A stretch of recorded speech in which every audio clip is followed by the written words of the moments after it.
Oh, you dashing daring devils. Today we have a lot of iron processing to do. Give me 1 second, actually. There we go. But the flip side is that I can finally start getting the bricks that I've been trying to get. Alright. So, today I'm kind of opening with something less than positive. Because apparently, the Dark Souls games need an easy mode conversation is picking like all the way back the fuck up. And I learned this from a thank you neighbor, from a Moist Critical video. Basically, hi Mel. Apparently the much awaited Lies of P expansion that I have heard nothing about, nor has any of my less troglodytic friends who would actually be keeping up with the gaming news said anything about it to me. So I don't know how much expected it was. Not that Lies of P wasn't a good game. I've played parts of it. I don't like the more modern direction of Souls likes. Basically everything past Dark Souls 3. Which isn't to say that it's bad, it's just something I don't personally enjoy. But, so apparently the expansion... Yeah, that's the thing. But this has kicked back up the whole, oh my god, we need to have, easy modes because more accessibility. Which, you know what's the weirdest fucking thing to this? You will notice if you talk to these people that they flip-flop on the importance of the game itself so much. 1 minute it will be the most important thing, you need accessibility ramps for people who are in wheelchairs because those help everyone and they're useful, and yeah, we need accessibility ramps because in real life you literally can't get around without needing to move, and ramps are basically a life necessity. Beating Dark Souls is not. And but the moment you dare pretend and dare sorry not pretend you dare insinuate that it's defeating a difficult challenge that makes you feel fulfilled, and it is, I have entered the wrong world. I was looking yesterday to check. I didn't even notice out of habit. I wanted to take a look yesterday and see if we can make copper blocks for the greenhouse, which I plan to make, but apparently, sadly, that is not the case. Might actually end up using the Bart maple. Might actually work really well for that specifically. Okay, let's see. So this was cooking. Okay. Ooh, this is nice. All right. So we need a lot of these. Actually, a couple more. I'm hearing a rift. But yeah, so back to my point. I'm gonna leave this here just so that I don't accidentally soft lock myself or anything. Emergency hammer. In case of hammer, break emergency. Now, let me see. I think I'm gonna place this forge right here. But yeah. Yeah, same, honestly.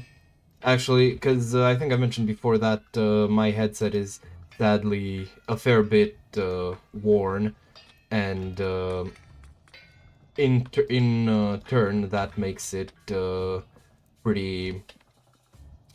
What's the word I'm looking for? It'll come to me. Alright, let me just... Okay, yeah, I need to make a lot of stuff. I really need to make this because I'm not gonna get new iron. Good beginnings, good beginnings.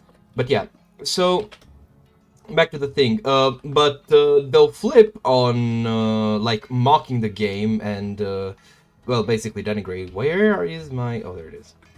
And denigrating it the minute you know turn it to like well, yeah, it's supposed to be a difficult game. So I've heard. You know what? Here. Maybe this will help. Does it help?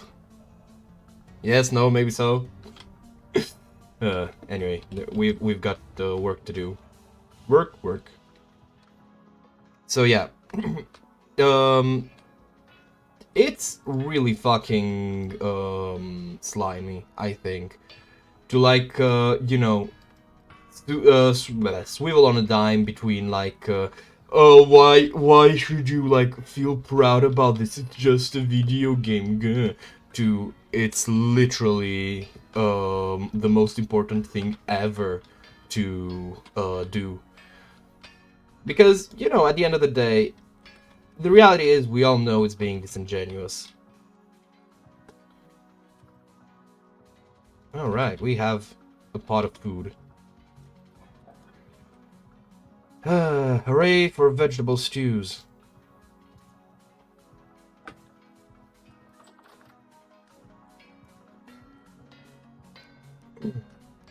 So yeah.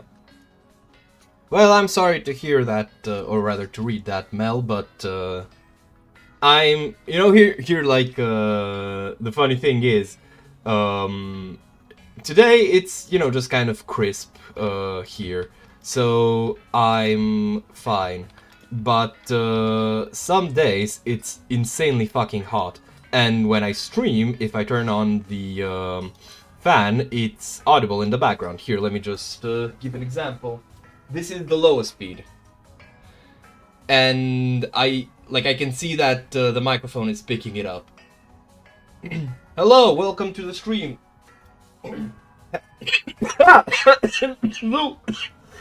The air blown from the fan like blew back a bit of spittle that was like in my mouth as I was talking. Literally right back in. Oh no, there's multiple ways to easy mode, because a lot of optimized builds kind of turn things into, well, very little of a challenge. Also notice how much easier it was to like process the bloom with the health hammer. But yeah, let me just, I've turned off the pan. Not just because it apparently tried to choke me. Okay, I'm going to close the door just to make sure that I don't get interrupted. But yeah. And that's kind of the thing, you know, like... And even more so, like... Let's be real. There is kind of it's kind of, but that's the thing. There are ways to make the games basically your bitch, in that they are comically easy. But you need to put in, you know, more work than just selecting an option. You can, whatchamacallit, like, look up the build, and people who complain about, like, others using tools that are also in the game, I feel like they are like missing the forest for the trees. Like, the tools are there to be used. That's the easy mode. You know, the game doesn't need an easy mode selector because it already has one. It's called multiplayer. It's called playing pyromancy or even sorcery in the first Demon Souls. There's a lot of choices. You can even just look up build guides and who the fuck's business it is that you do. You know? And with all these choices, to then, like, have people who turn around and pretend like, oh my god, they're so difficult, they're basically inaccessible to people who have, like, problems. Like, non-specific problems at that. Like, no.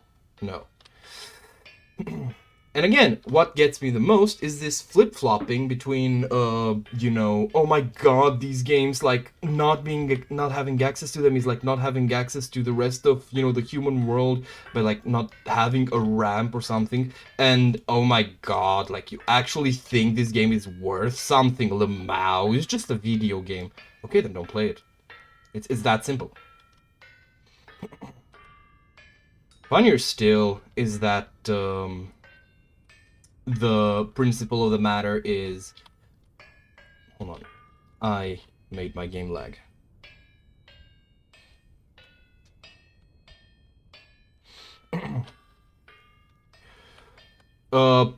Kind of. I guess.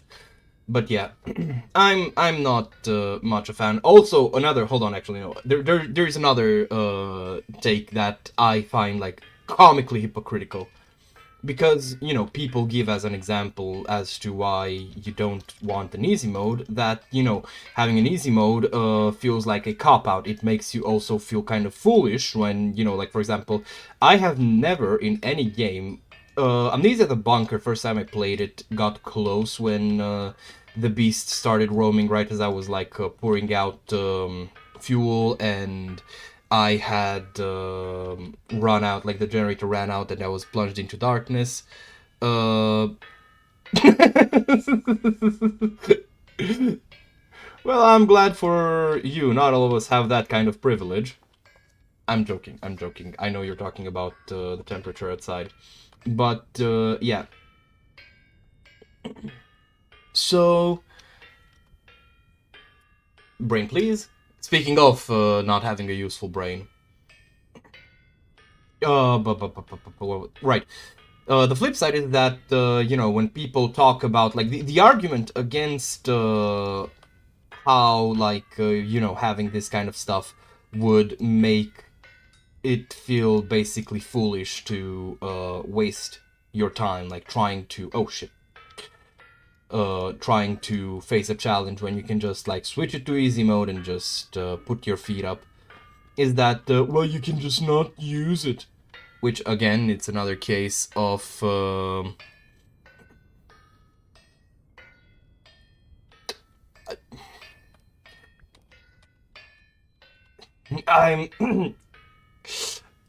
I don't see a dialogue choice that I can make here that wouldn't sound at least rude. So I'm just going to go on with the point that I was making, which is that, like, when... like I said, the counter argument against people, like, wanting to... you know, not have the option because it cheapens the effort they go through playing on the hardest difficulty, is that, well, it's an option that you can just, like, not choose. To which, like, again, the comically hypocritical, like, hypocrisy exposing answer is, well, yeah, it's a game you can just not play. It's that simple.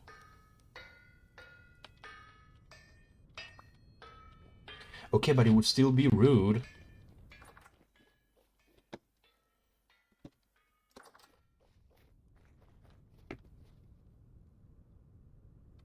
Wait, do I not have any more brown coal? The fuck? God damn it. So yeah, I'm really not a fan of this conversation because, again, it's like, yeah, the conversation is settled. Oh yeah, wait, I just remembered another one that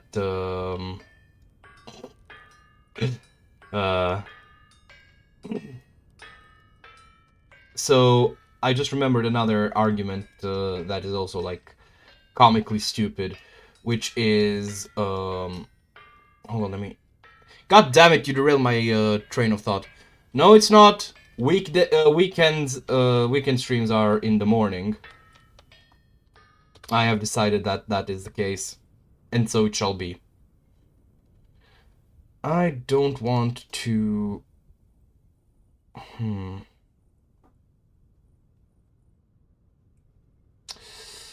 What do I want to level? I'm just gonna keep going with metal recovery.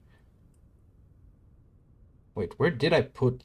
Oh, I have level 6 in metalworking. Hold on, 2, 4, 5. Oh, no, never mind. I didn't notice these two. So yeah. I'm gonna put this and then slap these ingots to warm back up, because I should have enough to finish the construction. Hopefully, please. If they don't, if the coals don't burn out. I mean, it will still work, I just need to move the anvil.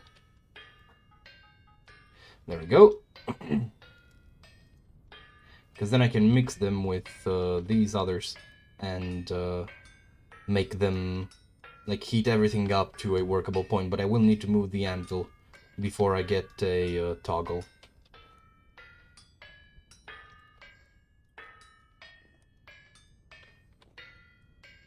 Okay, never mind. I'm gonna just put the other irons.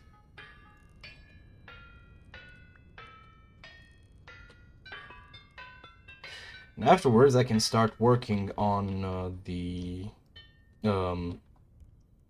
iron anvil. But first, we need the hatches. It's the 1st of December, fellas! And it just so happens that that is Romanian National Day. So hooray. Would have been fun to prepare something for that. Like a little red, yellow, blue flag.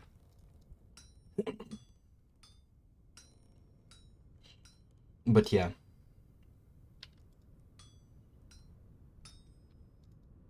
You know what I actually think is really funny?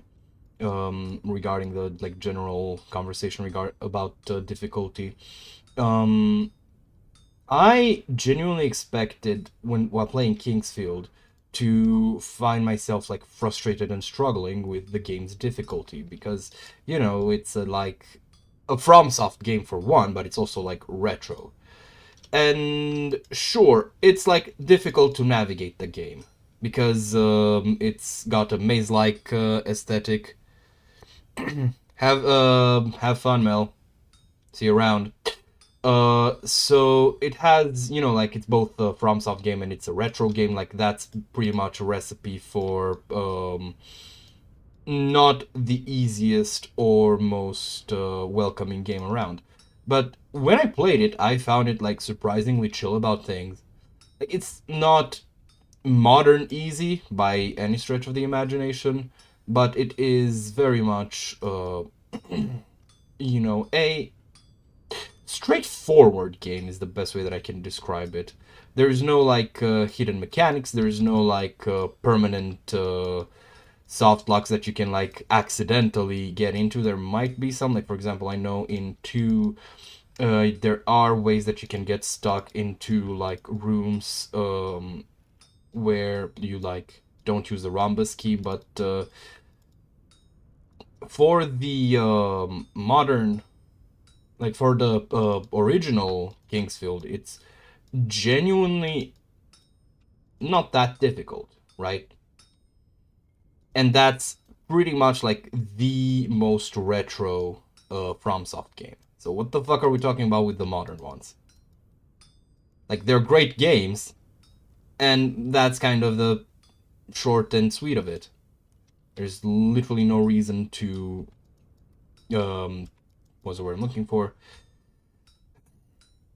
Act like there's some, like for example, what they definitely are not is something like the fucking rage game. What's it called? I'm drawing a blank on it. I'm sure it'll come to me. Wait, what the fuck?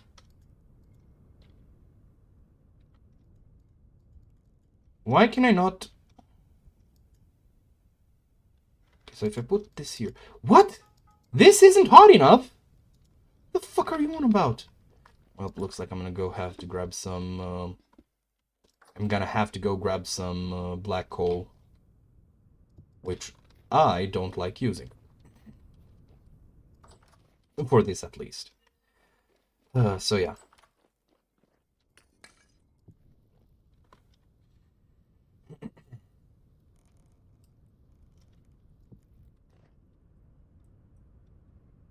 Okay, let me just hammer these away while it's heating up.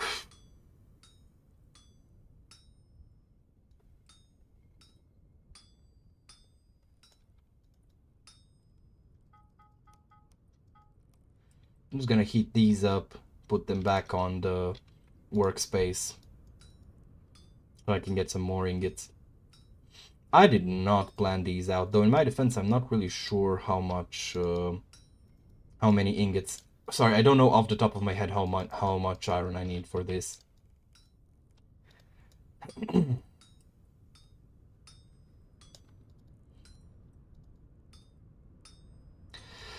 So yeah.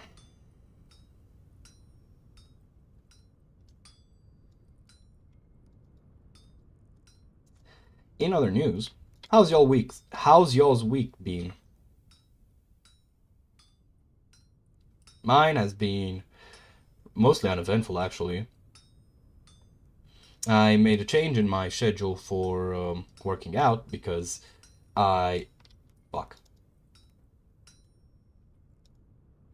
because I have been skipping arm day, funnily enough, even though the meme says leg day. And so I decided to swap around back and arm day. So back day is Friday and arm day is Monday. Oh dear, the temporal storm is imminent. Whatever shall I do? Where's the hatch? There we go. I'm gonna put 3 of these, see how this pans out. Smash.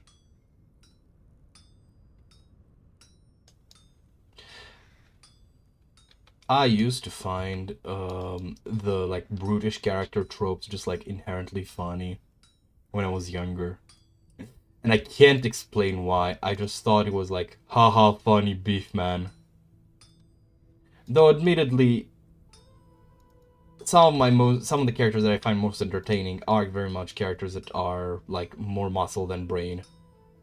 But the best version of the trope is when the character is like, you know, because like at this point we have reached a sort of post-ironic perspective of the trope where it's like not just whatchamacallit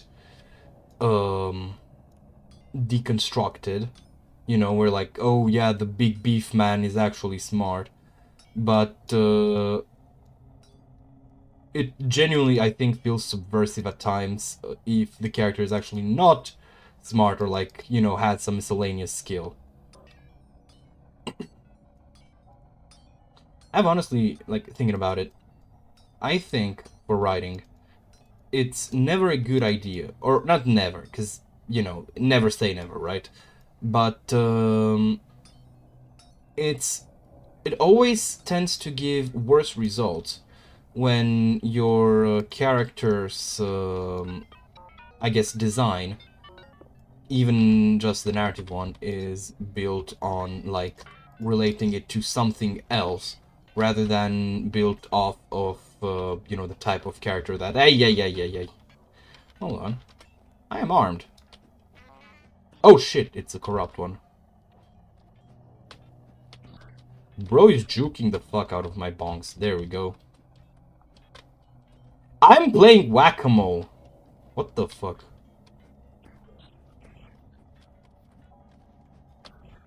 You know what? There we go. Let's see. I'm gonna place... Ow! Oh, fuck.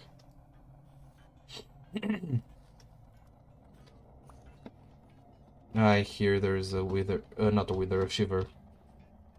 Up top. Alright, let me just grab a couple more. You know what? Fuck it. 2 charcoals. One thing that I feel... Because, like, I've actually... What the fuck? Oh, right.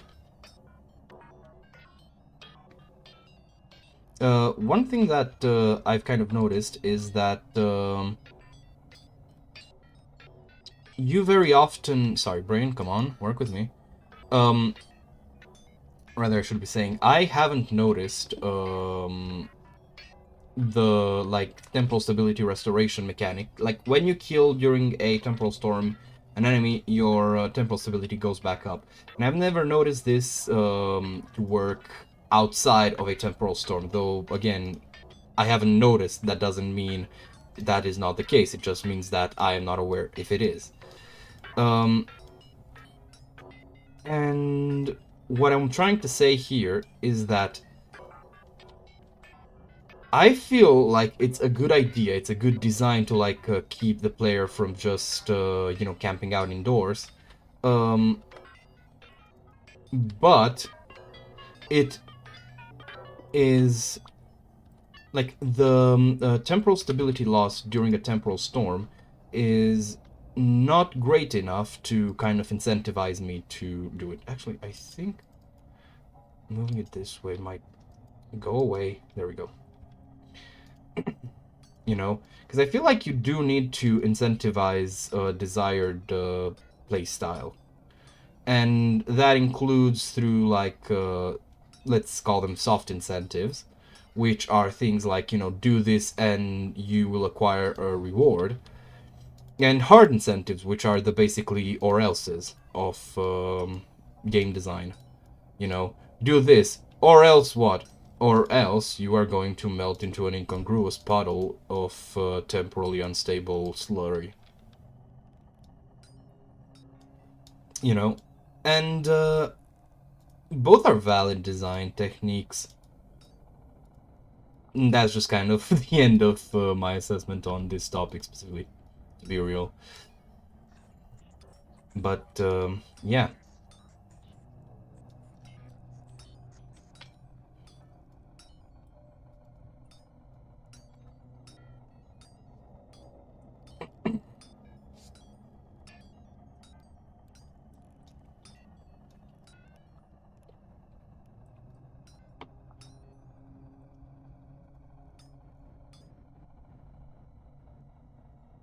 I'm actually trying to think, because what precisely is the difference between like gameplay incentives and gameplay roadblocks?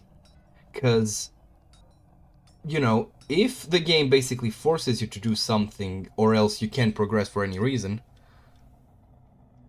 Today, well, first off, we are waiting for Cthulhu's shower time to be over. But afterwards, I'll be completing the beehive kiln, and then I'll start getting enough, like, clay and other such materials. Well, actually, primarily I'll be making, well, I need to see what, actually, because I'm not fully certain. But I'll be making stuff so that I can start making white bricks, for which I need blue clay. Okay, I don't need these anymore. I'm just gonna place them here. Let me see where.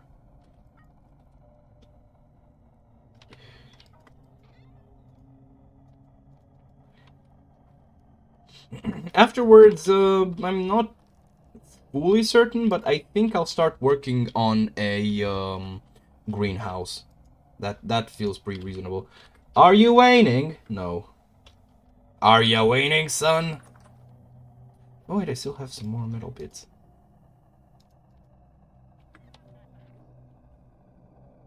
Let's see. I have a lot of inventory to clear out.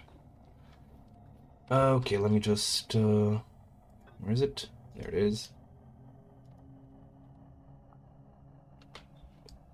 Let me clear out the pot so I can actually cook this meat.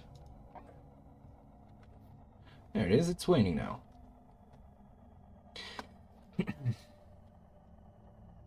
So, yeah, afterwards, I don't know, man. Because I do want to start working on, like, the... on, like, a better house. I have considered actually... Oh, fuck off. Oh, fuck off. It's actually one of the worst ones.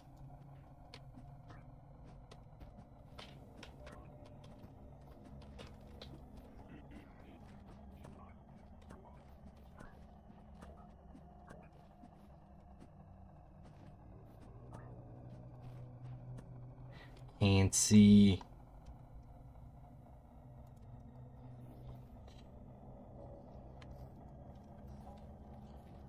Alright.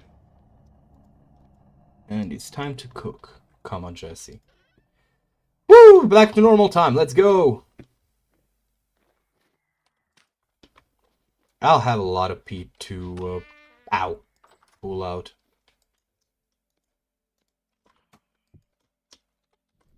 Because I've noticed, when I've tried it on my... Well, actually, when I tried it the first and only time I think I've ever fired one of these, it only needed, like, stacks of peat to actually function. Like, it had no problem burning on just 32 times 9. How much peat is that? So yeah, and I actually did the math when I was thinking of the efficacy, and there's not that much. Why do these things change every time I'm not looking? I swear to God. Worst is I can't be asked to actually change them. See? See? This wasn't there! This wasn't there yesterday. What the fuck? Oh well, not a problem I'll have to deal with hopefully in like an actual house.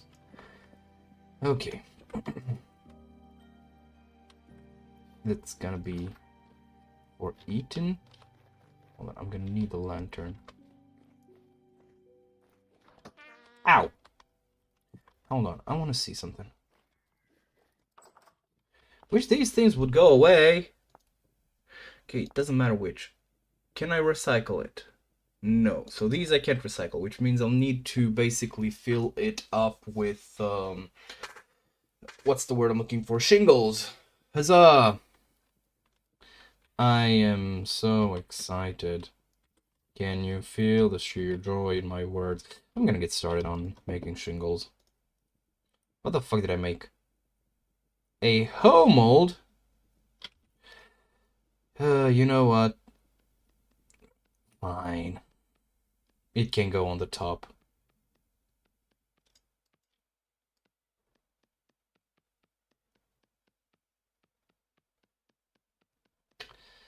So yeah, it's gonna be clay forming all day and all night.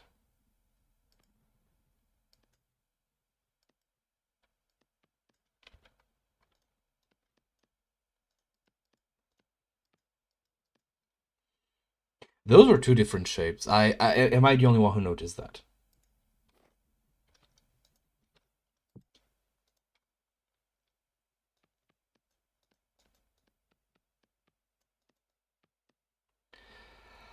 Wish I'd remember how many respawns I still have here. One thing I find really cool about this game's like audio quality, and I don't know how better to explain it, that like it vibes, I guess, is just how like physical it feels. I might have mentioned this before, but one time I was playing with a friend and I started building like our main house. And in this main house, you know, I started with the walls and the like floor planning and stuff because I didn't need to make things basically all at once. And in this huge like plaster house, it was nighttime and it was empty, and it felt as eerie as I'd imagine an actual like home that is, or like building that is in the process of being well built would feel at night. And that's just, I don't know, it's a very special thing, I think, because I don't think you can experience that in any game that I've played, at least, in a building that you are like building and designing.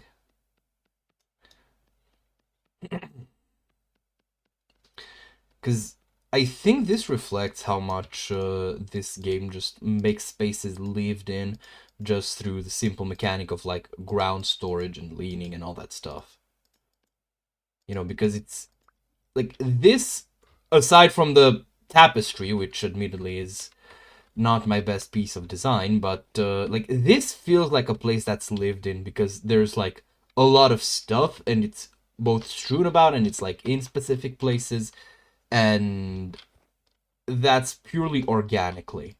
It's not the consequence of like some enforced game mechanic. It's simply how I am like working with the systems that are in the game, and that's amazing.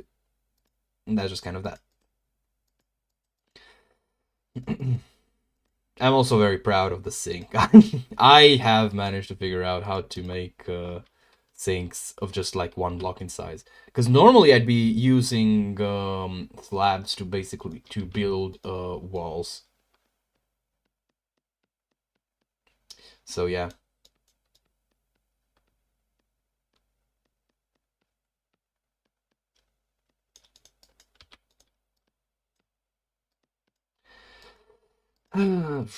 This is gonna take ages. At least I'm grinding out some clay working, some pottery. There we go. Skill. So that's nice.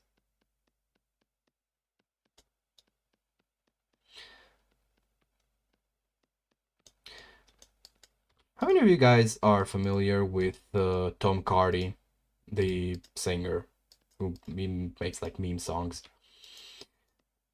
I enjoy like two of his songs. Well, not I appreciate them more as like comedic bits than actual music. But here's a funny thing. I currently have. Oh, fuck off. I hear it taking aim. Go away. Ow. Yeah, I thought so. Okay, let me just place the raw hole mold. There we go, and these things are going to fill so much space. Do I have the? No, I don't.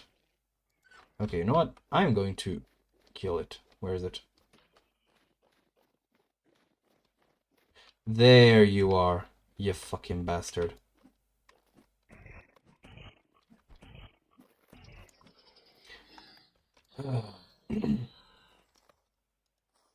But yeah, as I was gonna say, currently I have Human Centipede stuck in my head.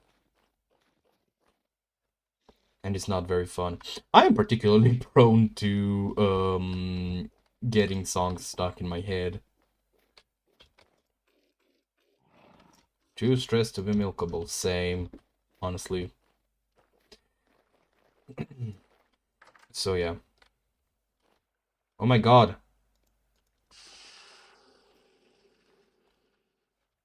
Come on. Grow up, please. You can do it. Let me just actually break the ice. Would be fun if slush can actually become a fluid in this game.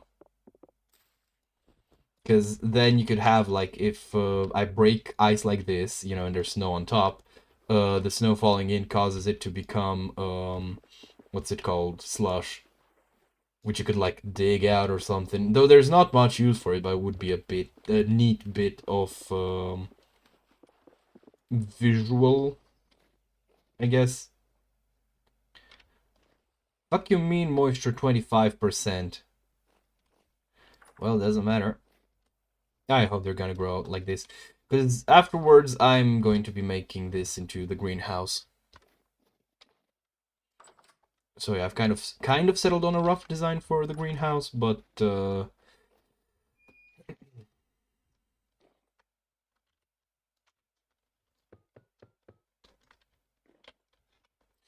I'm going to be making so many shingles. I'm gonna be sick and fucking tired of hot shingles in my area by the time we're done here. I should also make some more fire clay, I feel like.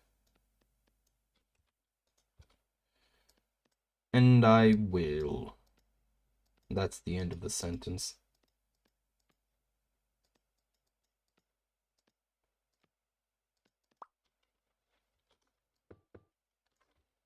Because I have like a stack of... Do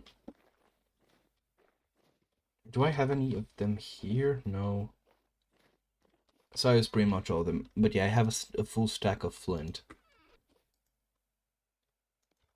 Oh, this is gonna hold pretty nicely. That's good. I'm gonna be using the anthracite because this is its purpose.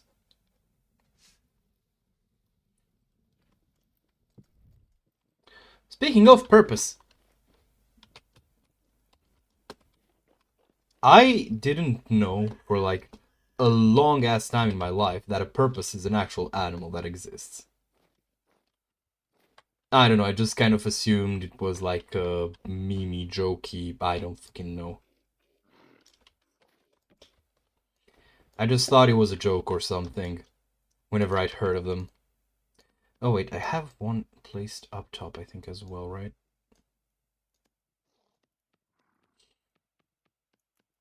Oh my god, I'm gonna have to go dig out clay. There's gonna be a lot of playing with dirt this session. I did not pick up the hatches, did I?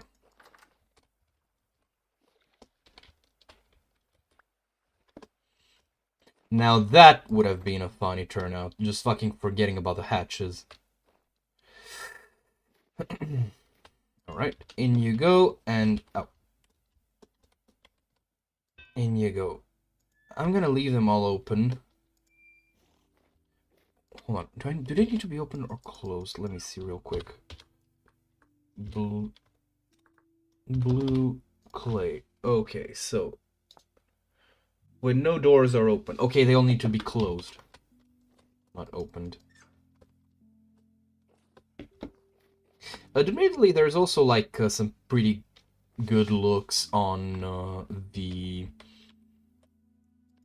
Oh, sorry, with blue... The blue bricks, but...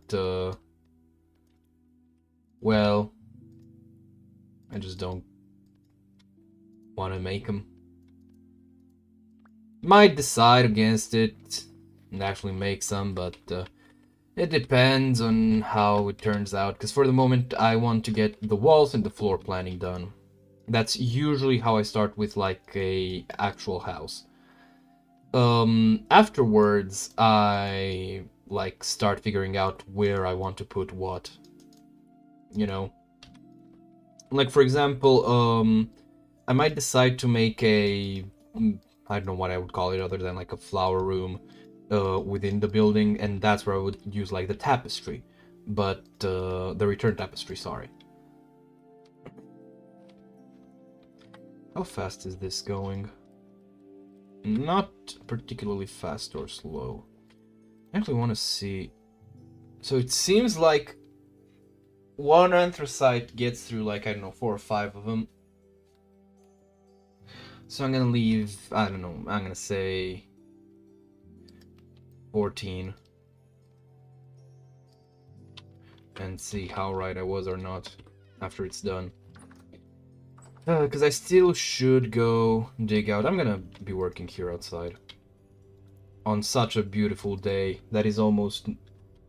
Wait, it's just started. Why is it so dark? Wow. Winter, am I right?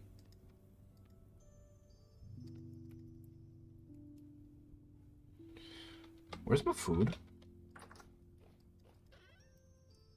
Where did I put my fucking bowl? It's not in my inventory. Is it up here?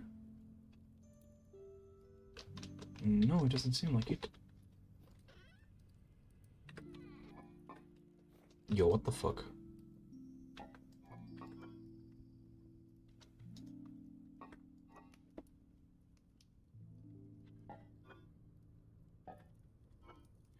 Hold on, let's just fill the place up. There we go.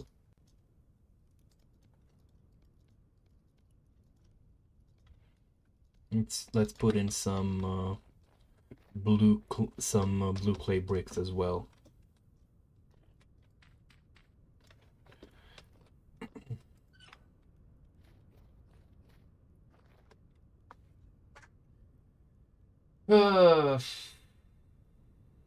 I could really use the what's it called? Oh, it's down here, right? Yep. Holy shit. That cabbage really is feeling, huh?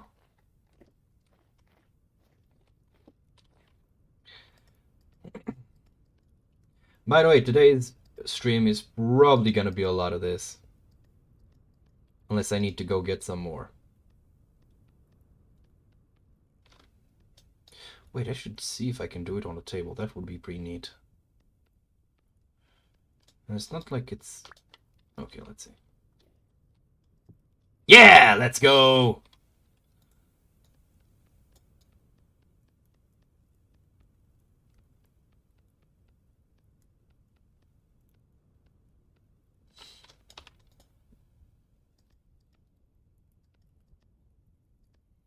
This is significantly less effective. Whoa. Also, these are some tall-ass tables, I have to say. This isn't like 1 meter. I think it's a bit more. Either that or our characters are not as tall. Wait. Wait. What the fuck? No, these are slightly taller than normal tables. I'm not going crazy. Okay.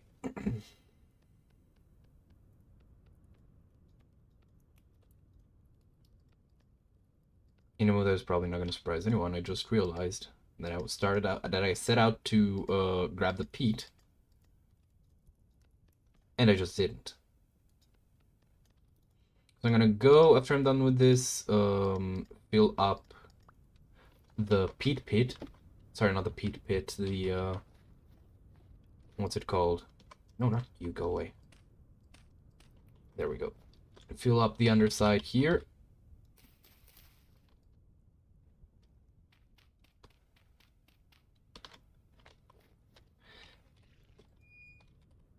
Okay. Door must be closed during firing. Okay, I don't need these anymore here. This is very space effective, I notice. Anyway, let's fill her up.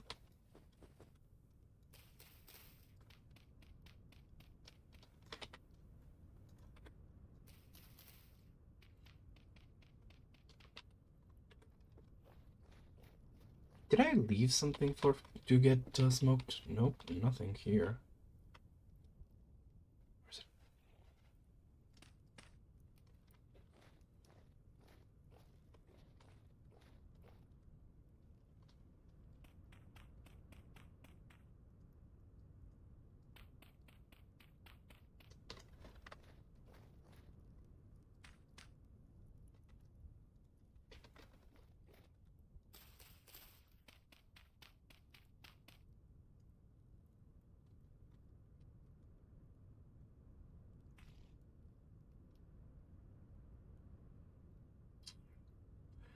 Fuck.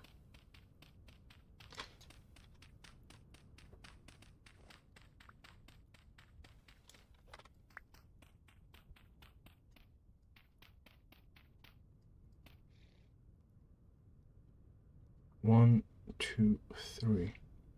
1, 2. I'm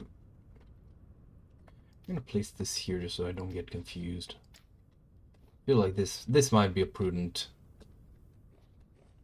way to have it.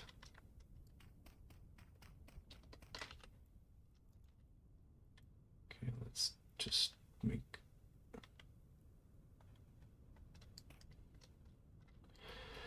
Alright, 2 more stacks.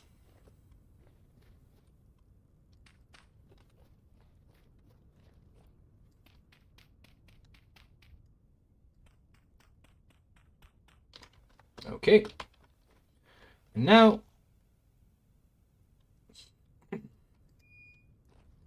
we can actually fire it.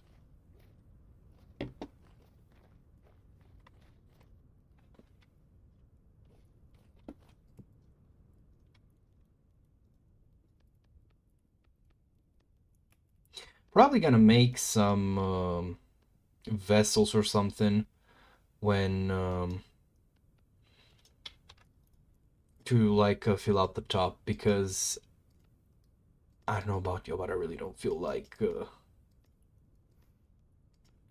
just doing this over and over again. It just makes me realize I'm going to be moving this. But that's after I'm done. No, what the fuck? There we go.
You think this is enough?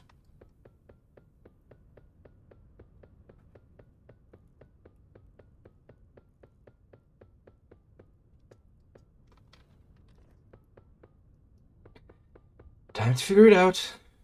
Let's see.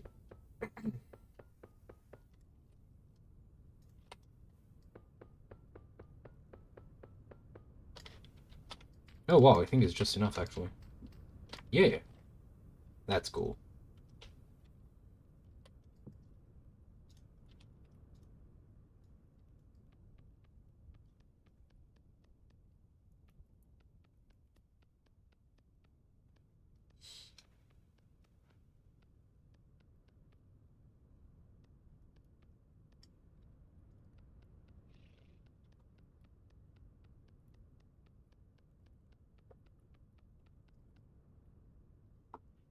Whoops.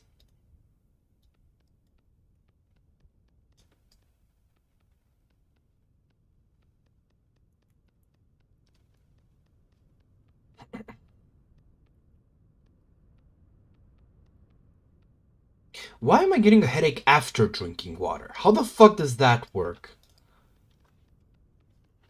Actually, I think there is such a thing as getting a headache after drinking water, but I doubt it's the case right now. It's just bad timing.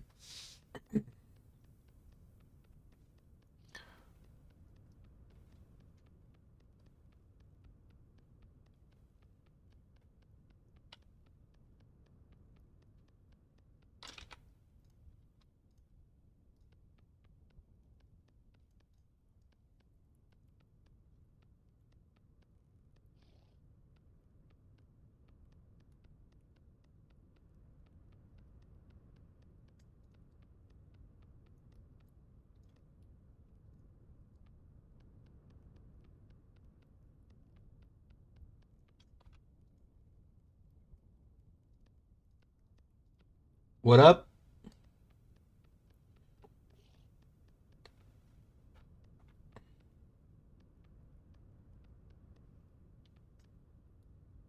What do you mean? Oh, right. Water damage. No, I'm not. I will assure you that I am as human as every one of you. And nothing more than that. This is so much clay. Remember the days when I was looking around aimlessly for clay? Those were the days, man. Now I actually have to work for the thing that I wanted. Such is tragedy. Such is life. Actually, speaking of tragedy, yesterday at the gym, I have no fucking clue why. Like, for some reason, some days, they're just playing the angstiest fucking early 2000s new metal and new metal adjacent music. I didn't recognize like most of it, and there was this I think one of the songs was by Nickelback, the Who I Really Am song.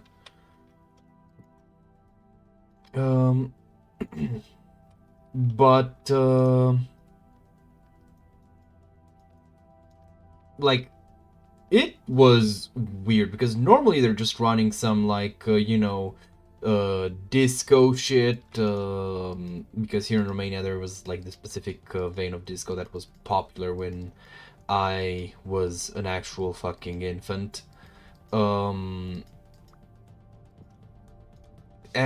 also like whatchamacallit, just kind of generic EDM up to including Avicii and shit. But like, for no reason I can discern, yesterday apparently was Demon Fighting Day because they just had like the angstiest fucking playlist that I've ever seen. Genuinely, I feel like they like it was whatchamacallit, a Motionless in White or fucking Broken Iris away from being like actually emo shit. And apparently the straw that broke the camel's back was when Bring Me to Life started playing by Evanescence. Like that's when the employees went and like actually changed the music back to something more upbeat. And brain, please, you come on, work with me. The funny thing is, come on, give me a second. Gotta stretch. It's so fun to give it a stretch and to like stretch and creak like you're a fucking tree and coming to life. Anyways, where was I going? Right. So the funnier thing still was that after they like changed the music, I noticed that suddenly my performance like drastically improved. And the only conclusion that I could arrive at is that my body recognized that they had changed from music that I like to music I don't. So it was like, all right, let's wrap this up and get away out of here. Because like there is no other potential explanation. Oh my god.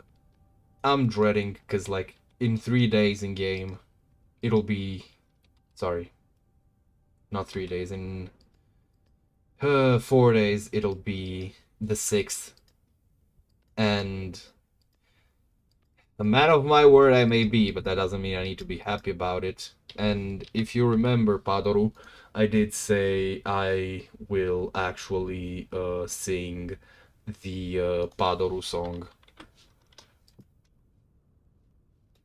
on Christmas, so, or like the rough equivalent, because I'm not gonna do the math. Technically it should be on the 8th, actually. I just did the math. Because you can rough it down to like 1 day in game is the equivalent of 8 days IRL. So the 24th and 25th would both fall within the 8th day. But I think I said the 6th or 7th day or something like that, so that's gonna be how it's gonna be. Plus, afterwards is gonna be the New Year's Eve. That's gonna be fun.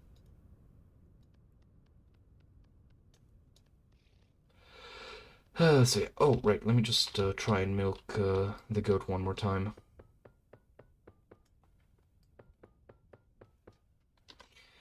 Yes.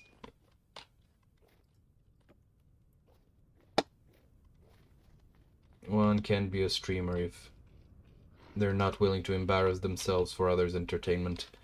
Can I milk the ram? No. Bummer. I bet I would have made good cash for that. He seems like a stallion-y sort.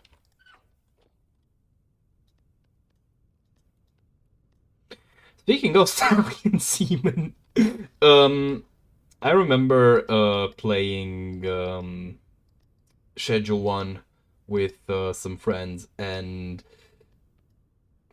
I was thinking when playing that just how much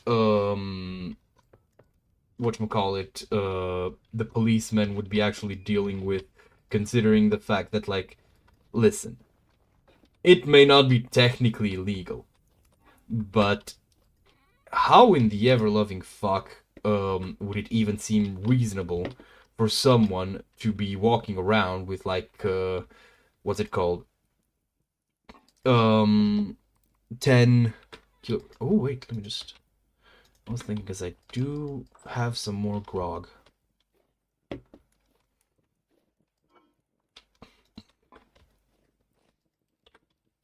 So I can make more blue clay. Okay, I think it needs... How much? 1.2 liters, I think? I'm just gonna pick this. And, don't I have the... Yeah, I do.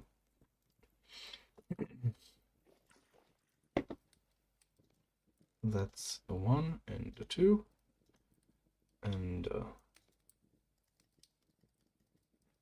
there we go. And then the grog. Am I right? Yeah, let's go. Man, I'm good at this.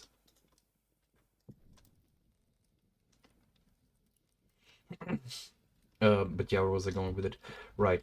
And, again, may not technically be illegal, but I do have to say that I'm not sure any policeman would be comfortable with anyone walking around with a, like fucking, I don't know, how much Viagra was I carrying at that point? Actually, any amount of Viagra more than like one box. Even if just on the principle that, like, what the fuck are you trying to conceal carry a cannon? Like, there's gotta be, right, something about that. And let's not even get into, like, why the fuck would someone carry literal, like, fucking dozens of liters of horse semen in their back pocket? And that is a very suggestive turn of phrase that I used, and I apologize for it. But in my defense, it's not easy to talk about horse semen and not say something that doesn't sound quite right.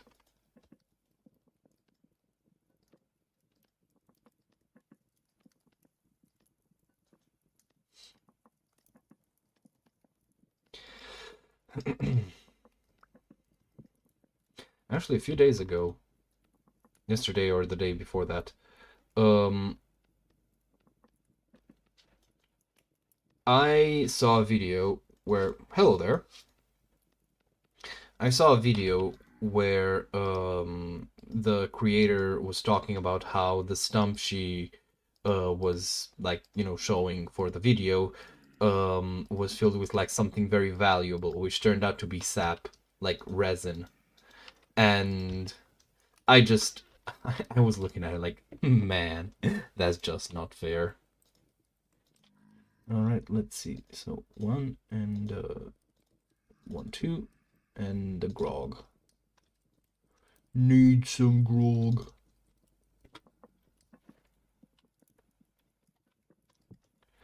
Didn't even realize it had stopped cooking. But yeah. And I just felt so jealous. Like, can I have some of that resin, please? I have very good use for it. Pretty please.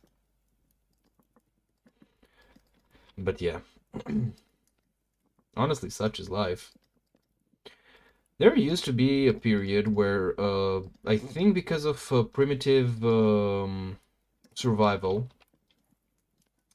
um, resin was actually marked in volume rather than units. You know, you didn't have like one resin, you had whatchamacallit, sorry, 0.1 liter of resin. And that's just, oof. Like, it, for some reason, really fucks with my head. Like, please just keep the resin within normal measurements. Let me do math. Oh, did it? Well, I'll be damned. They just need 3 stacks of, what are they called? Clay shingles per block. It's not actually that much.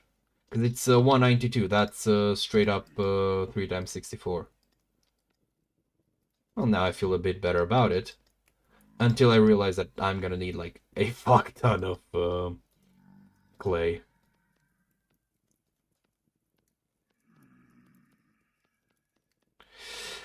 Well, such is life. I mean, after all, you know, what is it? This game itself has like one of its taglines. If you only do what comes easy, you will live a hard life. It's a good principle, up to a point at least. Okay, where is it? There we go, and 1, 2, and the rest of the grog.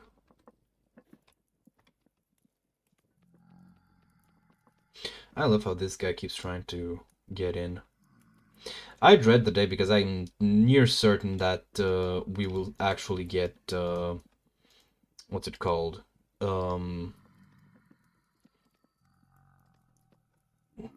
Destructible doors.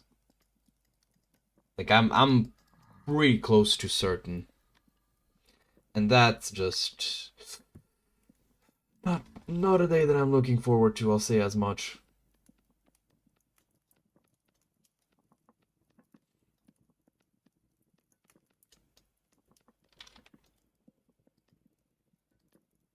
Oh, good, he left.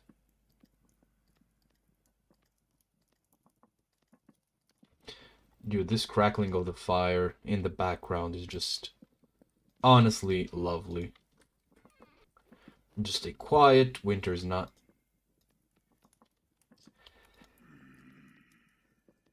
I will preserve my peace and quiet.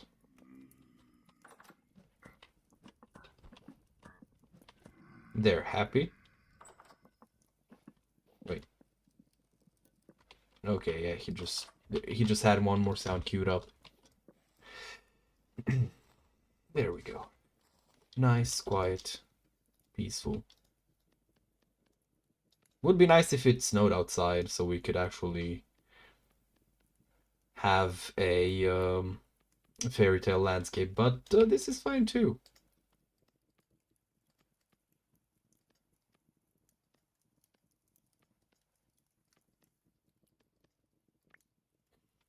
Oh, for fuck's sake. Sorry, wrong wrong house. You know, I just realized there is a very good chance that outside of you know, Eastern European countries, uh, y'all don't go caroling as much. Cause like here, it's pretty serious business.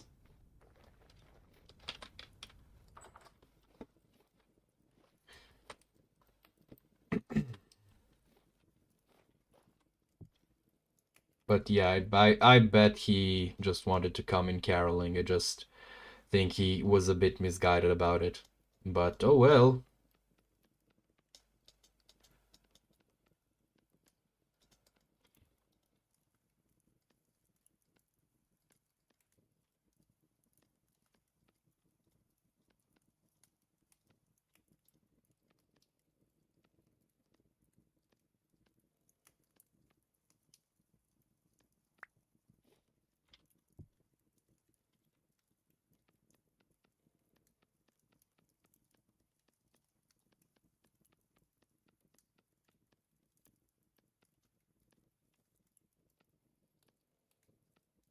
Would be fun, and I'm pretty sure that we will eventually get some form of a whatchamacallit, better means to form clay. You know, like a pottery wheel or such.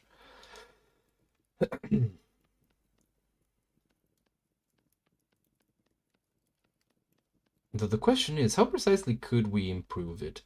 Because the only way that I can think this would like be quote unquote improved is either if it like was automated the same way health hammers are, which I'm not too sure about because knocking slag loose off of iron is one thing. Oh dear, I forgot to. That's mine, not yours. I apologize to who. Oh, never mind. No one's messaged me directly. Why are there we go. Forgot to set myself to do not disturb. I am feeling quite disturbed though. See, the music doesn't really fit in right now because this is like more eerie music.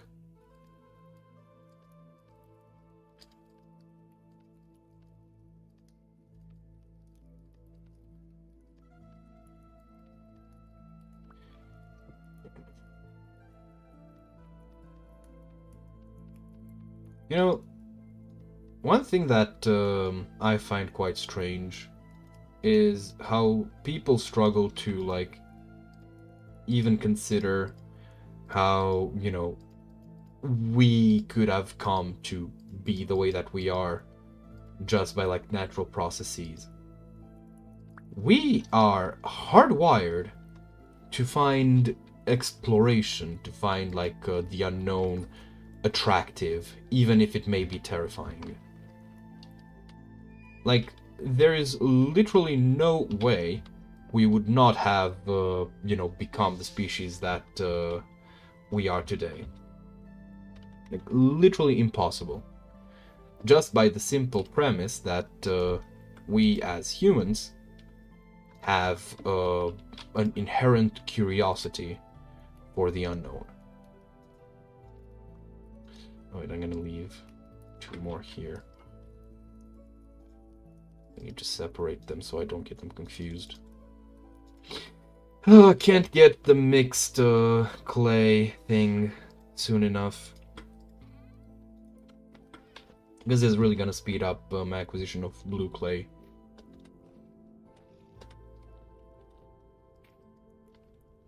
$15. How much is it? 24.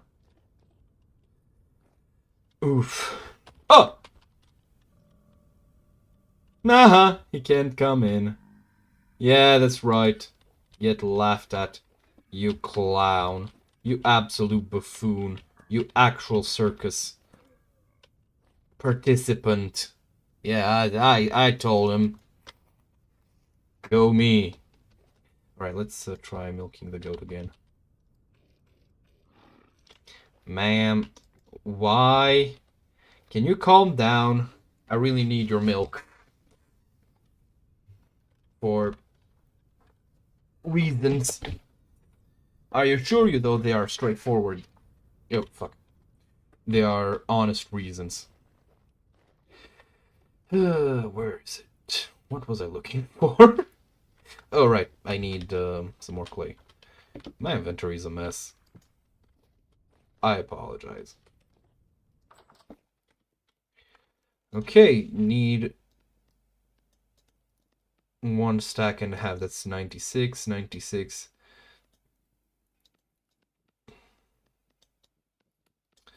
Yeah, 96. It doesn't divide by 12.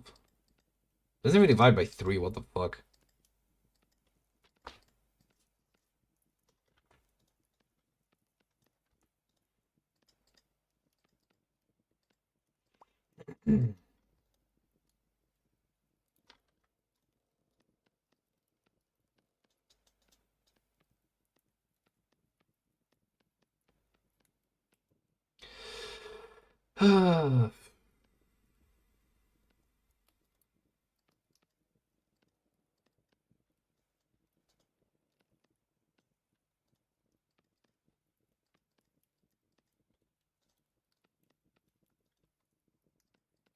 I'm honestly not surprised. We are such social creatures. This is very much the type of thing that you would easily be doing as like while you bond with someone else.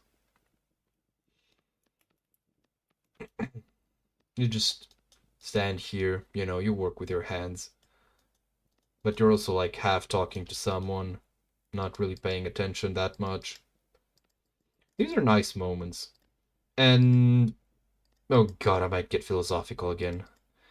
But you know, the fact is, like, in life, a lot of nice moments that you have, you'll notice, are really moments when you are whiling away the time doing really nothings with someone you enjoy the company of.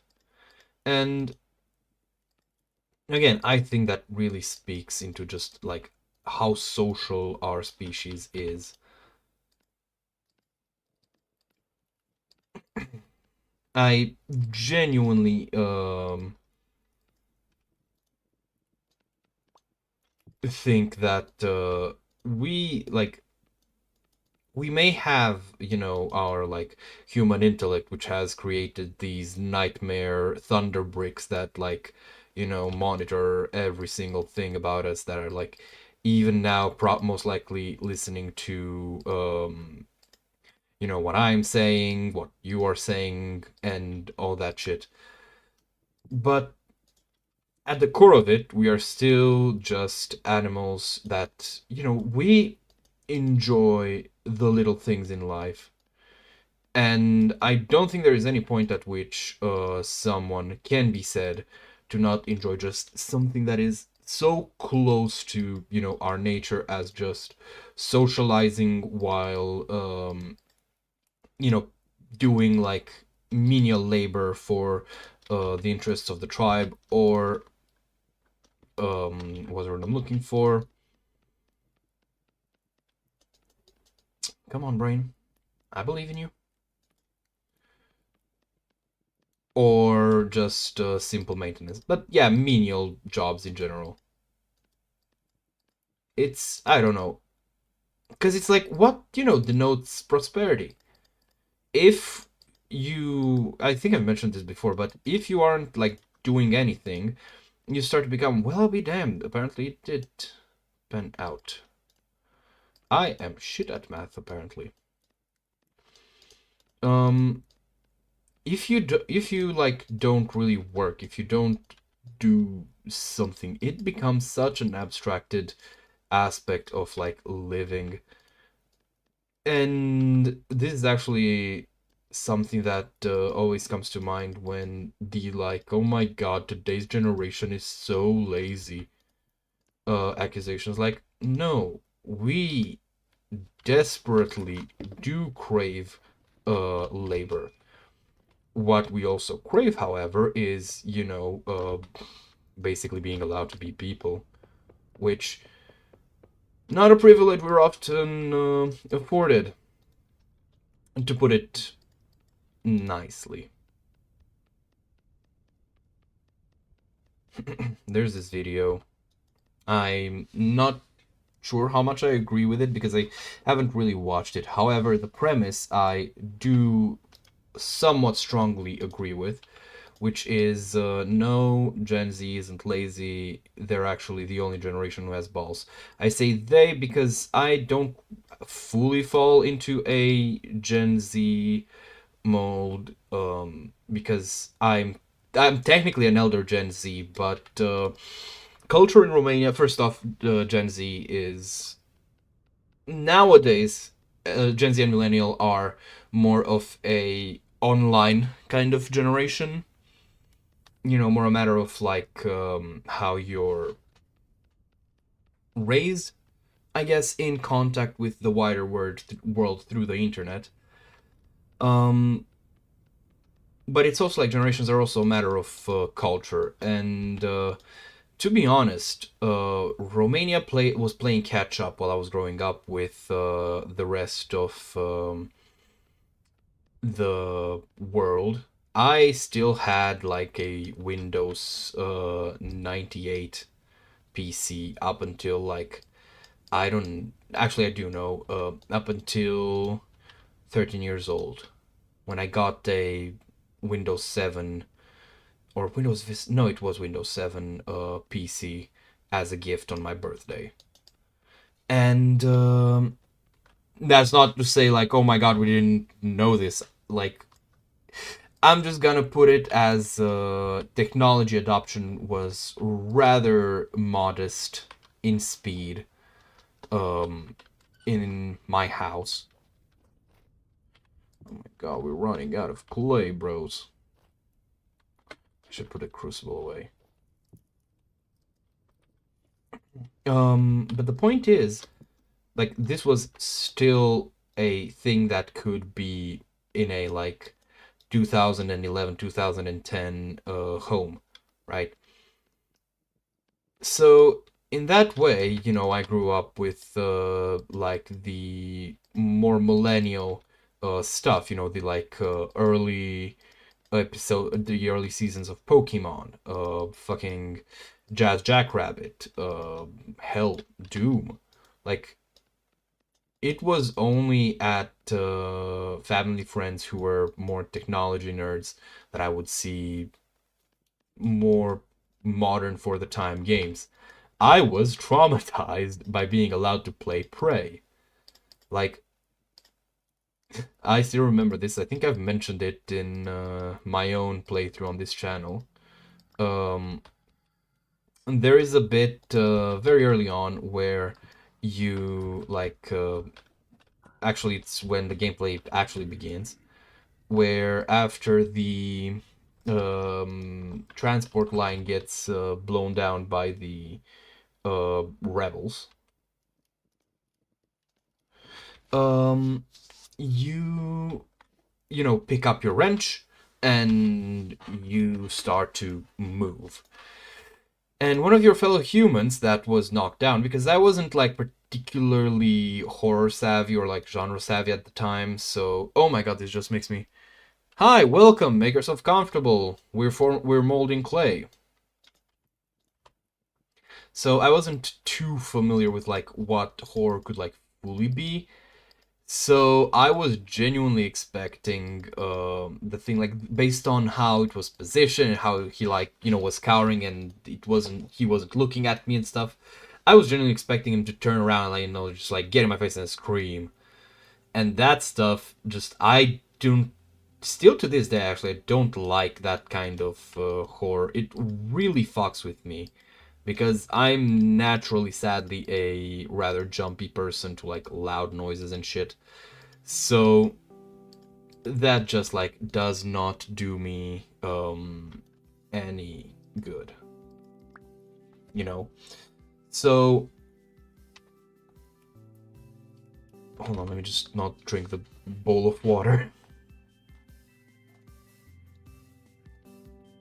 Yeah, let's see. Did I get all the... Yeah, I did. Let's go. Man, you are slow. Oh well, I'm in no rush. I'm not gonna have enough clay. So I'm just gonna finish... How much is it? Yeah, I'm just gonna finish this bit here. So I need 92. Luckily, I just realized if I make 3 stacks, they just line up perfectly. I need to make it, give me 1 second, 16 times. Function. Yes? Or is that a criticism that my windmill isn't functional, in which case, ouch, but not entirely unfair. There's actually more that you can do. You can, if you are a smart design person, man, I think this has more to do with logistics than like actually getting it. But there is actually a way that you can even make gearboxes. You know, and you make multiple speeds for the windmills, because The windmills generate their force, but that force can be translated through like larger gears into greater rotational speed. But in turn, that gives you weaker power. I'm not sure if the term is torque, but I'm gonna say it's torque. And oh, okay. Yeah, this is a windmill. Actually, so this is a wind-powered sail because, like, yes, it does feed into this quern, but it also feeds into a health hammer that I have down in the basement. I want to put in a clutch and the transmission so that I can actually like turn it off when not in use, so it just doesn't constantly dang dang dang in my head. But it is like fully functional. So yeah, through usage of gears and transmissions, you can, and yeah, through gears and transmissions, you can make even gearboxes.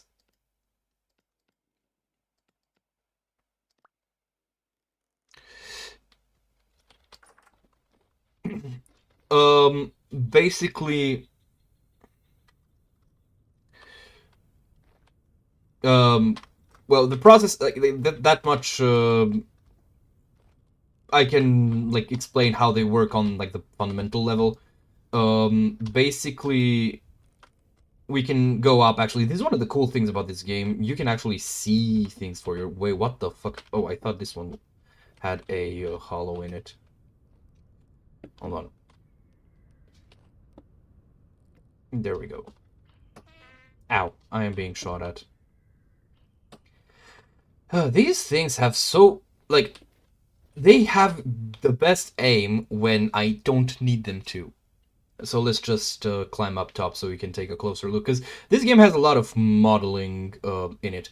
But basically, so these, the cells are built with linen cloth that is reinforced in the back using wooden, well, we'll just call them sticks, so that they have like increased surface area. They are slightly angled, it's not too visible here, and it's not probably like this shit would not work in real life. So I'm pretty sure that these two things would be pushing it in opposite directions, which would cause this thing to break. So this is not realistic. I learned from my grandfather, whom I've mentioned before to be a great font of like random knowledge, that apparently one of the simplest mechanisms to adjust windmills based on the direction the wind is coming from, is that they are like mobile, so they can be kind of turned around. Though most windmills, I'm not sure how tall they are compared to this. Regardless, so as you can see, the wind pushes against it, and because of the way the sails are angled, the sails are kind of getting pushed to the side in a specific direction rather than being pushed backwards, because air is still a fluid. So it's like, this kind of the reverse principle of a, whatchamacallit, a boat motor. So they get turned, which in turn, generates a spinning force, which then gets translated through this gear, which, as you can see, it has these, like, rims? I want to say ridges? Wedges? Whatever you want to call it, which fit onto these teeth on the large gear, and they turn it around, causing the force to, like, change direction, and, letting this thing do its job. So, like I said, as it's doing its job, hold on, let me get down because I forgot which way I came through. I need to fix that. And basically the force's angle is changed, and then it moves downwards. And that's how you get it to move like directly to this. Now, gears also transfer, like, you can use gears of different sizes.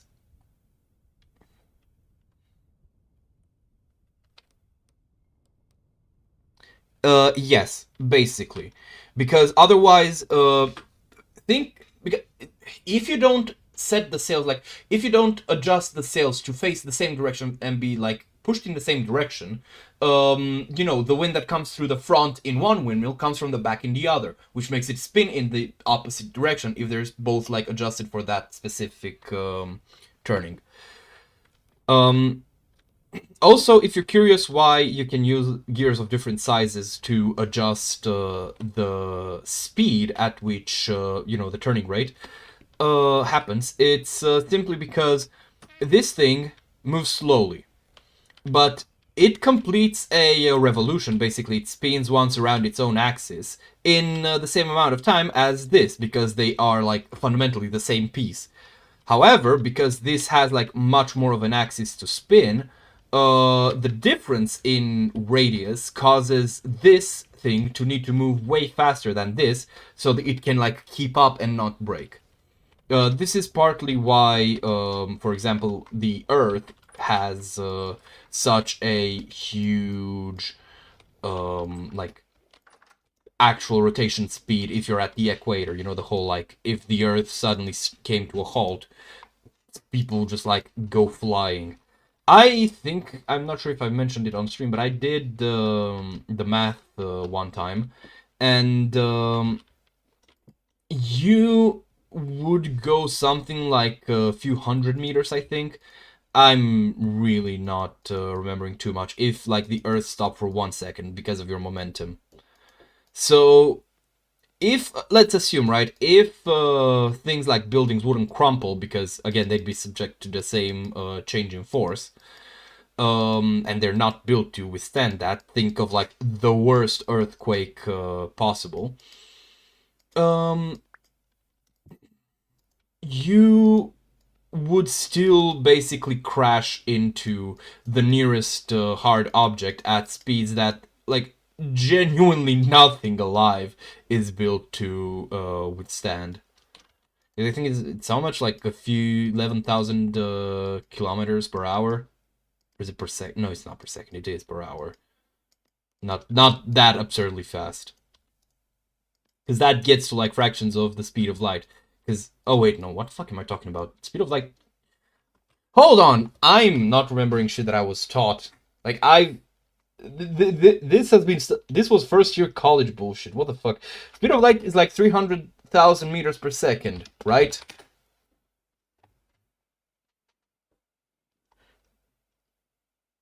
Did I say meters or kilometers? So 300,000 kilometers per second. Wait, no, then I was right. I thought it was million. Yeah, so if the Earth spins with like 11,000 kilometers per second, that like literally gets it as like within a fraction of the speed of light, and that's like probably not conducive to having anything living on the surface, nor water, because it would just be flying off into space, like the Earth is the world's roundest, most shaky dog. But yeah.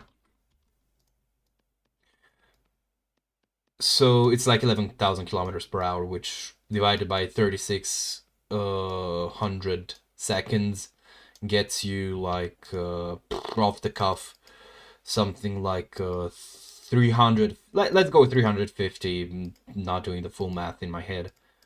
350 meters per second. So if the Earth stopped for a second, you'd just fly at 350 meters per second towards the, hold on, I'm also bad at like meridian. So east is where the sun rises, west is where it sets, which means that we are spinning west to east.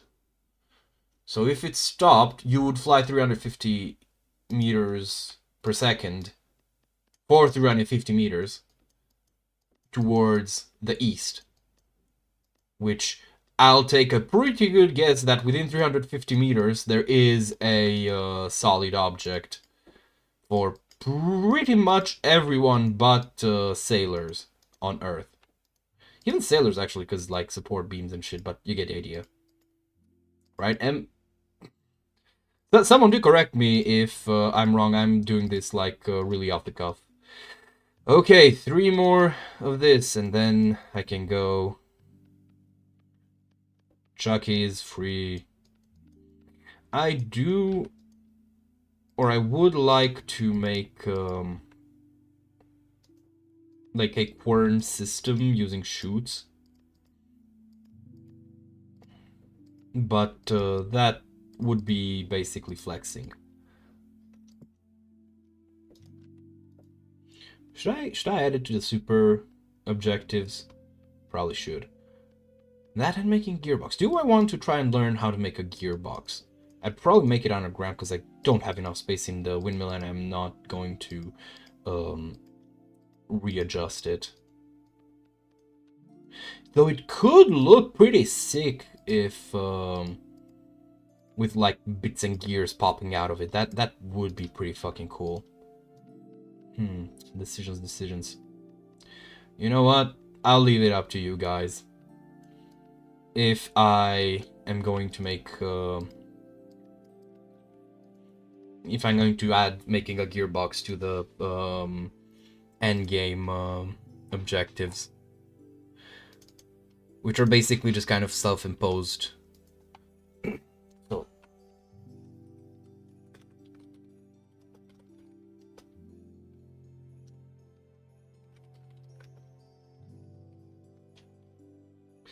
I actually realized that I might just have to make another meal for that, because I will have to pull out power for the pulverizers. Well, one thing at a time. That has actually been a pretty big motto of mine. One step at a time, one day at a time, take it however you will. In general, I find that it's very useful to remind yourself that really you can only live your life like 1 second at a time. So if like the future seems overwhelming, especially because it's like uncertain and there's not much that you can do to like make it more certain, you can only really live your life 1 day at a time. So why stress out over, you know, days that are not here yet?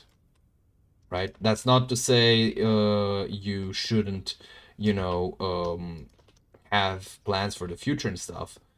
So, you know, I'm not encouraging people to be irresponsible, or I don't mean to.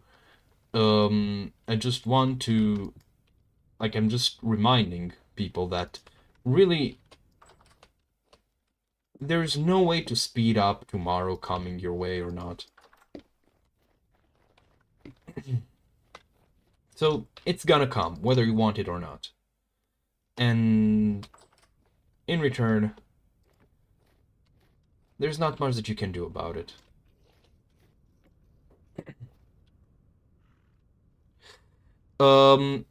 Okay, thank you. Hold on. I did not... I was a bit focused, so I didn't keep up with the chat. Did you know that if you were to lose all of your body except your head, you'll be fully aware for 2 seconds after you lose all and slowly? Okay, not specifically 2 seconds, no, but I was once morbidly curious if, like, decapitation is an effective way to execute someone if your aim is to just, you know, make their death as close to painless as possible. And through that, I did learn that apparently there is some level of like brain activity, which is not a bit creepy, I have to say. But no, I didn't know it's specifically around 2 seconds. Because the thing is, right, I know that we can survive for like... Did I hear some sound that was... Did someone else hear a weird sound, or was it just this thing groaning? Anyways, so there is... like, I know that we can survive 3 minutes without oxygen, without any sort of, like, brain damage or such. But that's about the extent of what I do know on that specific topic. So, okay, I'm gonna leave the peat at home. So I kind of assume that, you know, like, obviously there's gonna be other factors like shock and stuff. But yeah. The thing is, don't necessarily take my word at face value, because I try to be accurate, right? I do want to be as correct as possible. I have the shovel. Never mind. But that does not mean that I always will be. Which in turn, this feels so empty without the forge. Which in turn means that without, someone actually verifying that I'm not saying stupid shit, I might end up spreading misinformation. So don't be shy about like checking and verifying what I say, because much like everyone else, I am prone to mistakes, especially when talking off the cuff. I do try to verify what I say, and like if I'm not sure, like for example with the light speed thing, if it's like crucial to the point. But that does not mean that I'll always catch myself before I say something that's not precisely correct. And then there's the chance that I just forget about it. And I actually want to check on the what are they called? On the garden. And in return, the information just remains stupid and unchallenged. So please don't shy away from that. Okay, the Rye is still holding on. Literally my strongest trooper. Come on. No harvest, no nothing. Really? Oh well.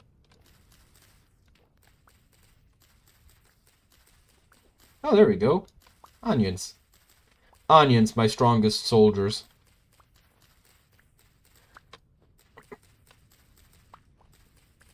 So yeah. I should also clarify, and I normally try to clarify it, but I might fail to do so. A lot of the time, I'm talking on subjects that I'm not fully knowledgeable on, and I am just making educated guesses. Like, if it's not chemistry and me actually saying, like, okay, so this is clearly how it works, like, this is what I have studied and I have checked. Like, if it's not within the realm of, like, chemistry, there's a very good chance that I'm just kind of making an educated guess. Minecraft, yes.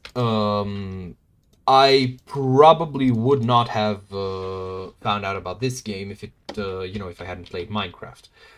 I remember being like 10 years old or so, and having a pretty beat up laptop, but better than my broken ass computer, and actually installing Minecraft. Couldn't even tell you what version it was. But we still had the sounds, so must have been one of the more early ones. Regardless, I have a lot of fun memories about that game, and I think that there's some pretty good changes in general for like the direction it's going in. I'm glad that it's basically restarted development. However, as a game, it is very much not for me as opposed to Vintage Story, because it like operates on a scale of like building and stuff that I just don't really enjoy. You really need to you really need to think in the abstract when it comes to like designing buildings and stuff, rather than just basically 3D modeling pixel art, which I think would count as voxel art. But so I do have a lot of fond memories of it. I do have countless nights that I've wasted in my youth just whiling the time away playing with the boys. I still remember, like, Hexit is probably one of the most nostalgic things for me, precisely for this reason. But now, as a grown adult, it is rather shallow for me, because it's, you know, it's not made for me anymore. It's pretty much exclusively aimed at children, even with the more, you know, scary elements, like, for example, the Warden, the Creaking, the Deep Dark, all that. And I do appreciate the random, like, nightmare fuel. That shit is a tradition of, like, my childhood. So I'm glad to see that it's still here, like the fucking ambience in the Nether. But as it is, I just kind of like...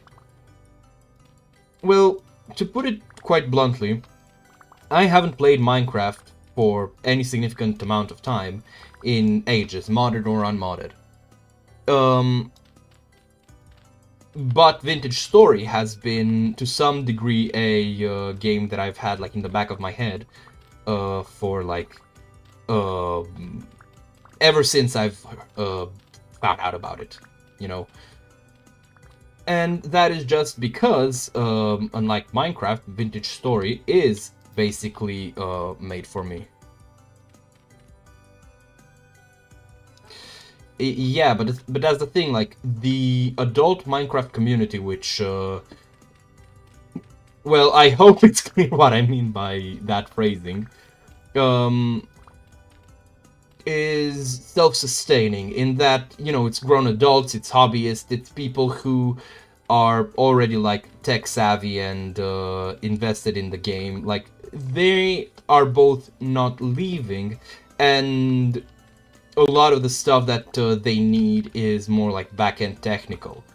Whereas the primary... Hey Adam, pretty good. I was talking about... I was talking about Minecraft and my, like, opinion of it. I do, like, because, you know, I like Vintage Story a fair bit, I do, like, mostly ironically dislike Minecraft, right? On a principle of, like, my god, that's the game that's popular.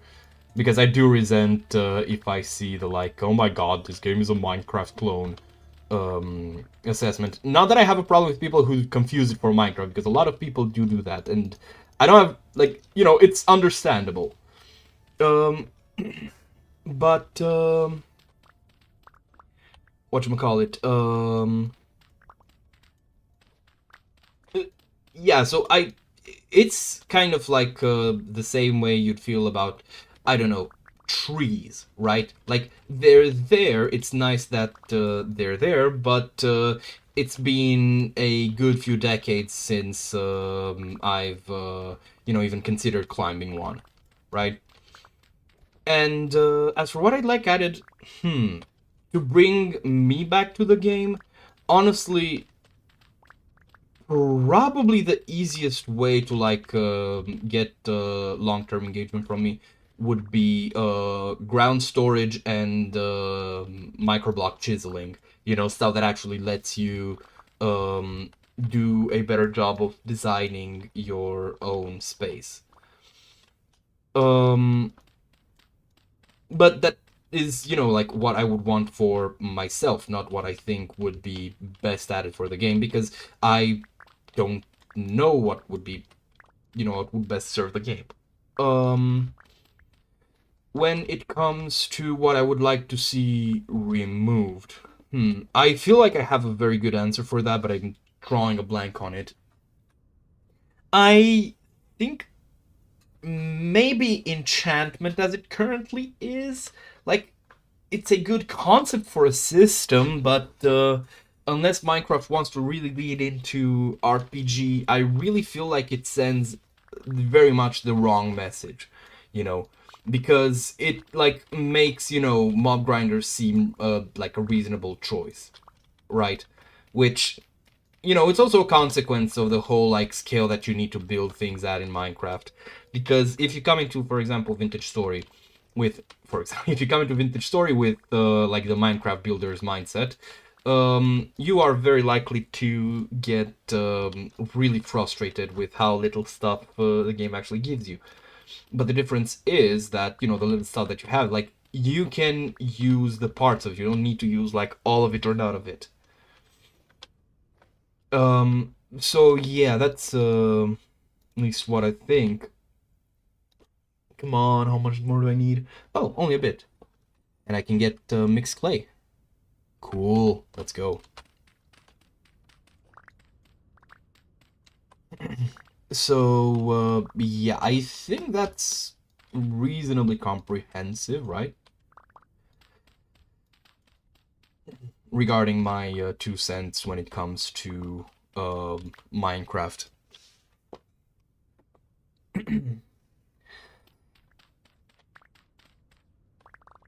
I should also add, there is another factor, and that is that Minecraft is, you know, like a game that I feel like I've only discovered once, right? Like,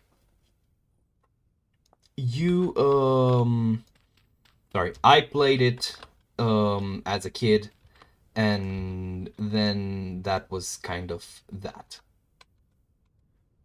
And now it's pretty much a different game.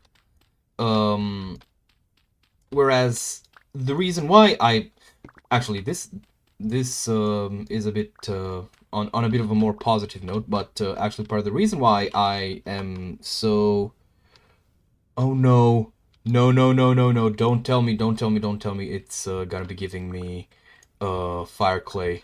I want blue clay. Don't you fucking dare, game.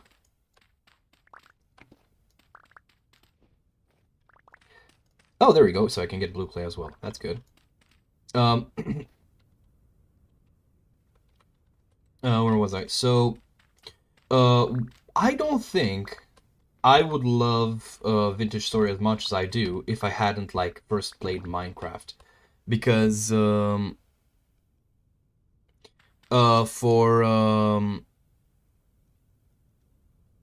oh yeah, the mill is complete in the sense of, like, it's fully operational. It's just fuck ugly. But I can't really do much without wood, and since I don't feel like going chopping trees and it's winter, it's probably gonna stay that way a while. But yeah, I'm gonna make a show of it after I'm done here. Okay, I need to clear up my shit. I'm just gonna place them here. There we go. Alright. I thought for a moment that was blue clay.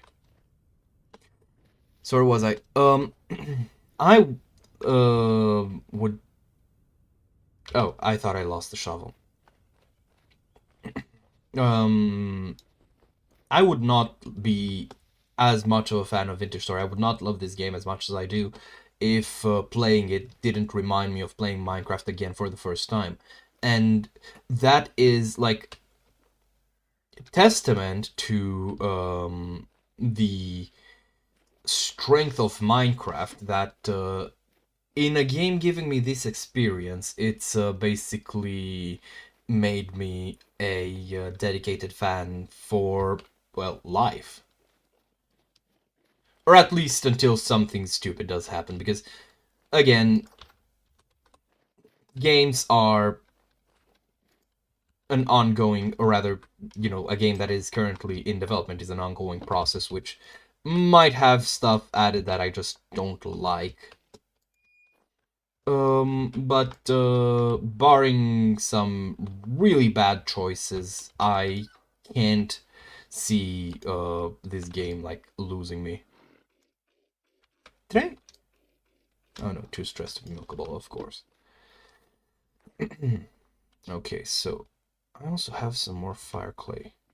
Do I have any in my... Oh yeah, I still do. Well, I'll be diddly damned.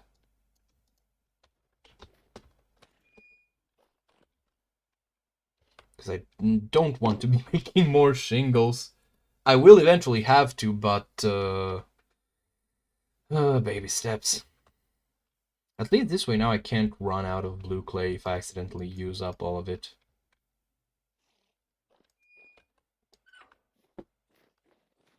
Well, time to get back to shingle forming. I'm gonna need how many more? A fuck ton. The answer is a fuck ton. But thinking of all the Groot that Grog or Groot, I think it's Grog, that I'll be getting, at least means that I'll have a ton of blue bricks. But cooking them is not gonna be fun. One thing, however, one thing that I really think Minecraft has over Vintage Story is its, I guess, mechanical system. Because mechanical power in Vintage Stories is currently pretty limited. Like I said, you can have like fucking, you have gears, and you can make like a gearbox. No. I might stop playing Vintage Story once I like don't see anything else, or if I like get some form of burnout. But currently I am settled in for the long run. One of the like mega objectives that you can see, actually a lot of them are or should be pretty time and resource intensive. And I put them in there with the explicit purpose of, completing something that I've always wanted to do, with just like streaming being a sort of incentive to focus on it, I guess. Because I've found after I've started streaming this that I'm really enjoying, like, playing this game while on stream. So odds are no. There might be breaks when I find something else that I really would like to share with the figurative class. Like, for example, Labyrinth of the Demon King, wherein I made a deal with chat where I said, you know what, I will stop playing Vintage Story and start playing Labyrinth of the Demon King, but I will stream daily for that week. And that includes like after I finished Labyrinth of the Demon King. Because, I do like Vintage Story a lot, but I also, don't want to just play Vintage Story. There's so many fucking cool games out there, and just because I really like this one, I don't think I should, spiff out other ones that I think people would also really appreciate. That's kind of it, Now, to be fair, I don't think I'm particularly entertaining when streaming if I don't have like a game that I'm really passionate about. Brain, please. So that's why it'll probably be only a handful of games, but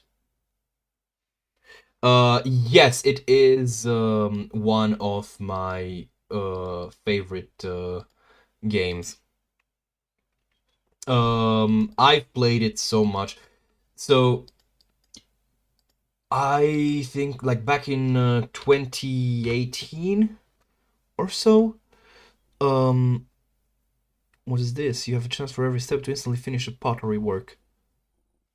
The more advanced, the greater the chance. The maximal chance is 1%, an additional 0.1%. This chance is kept up as 2% per step.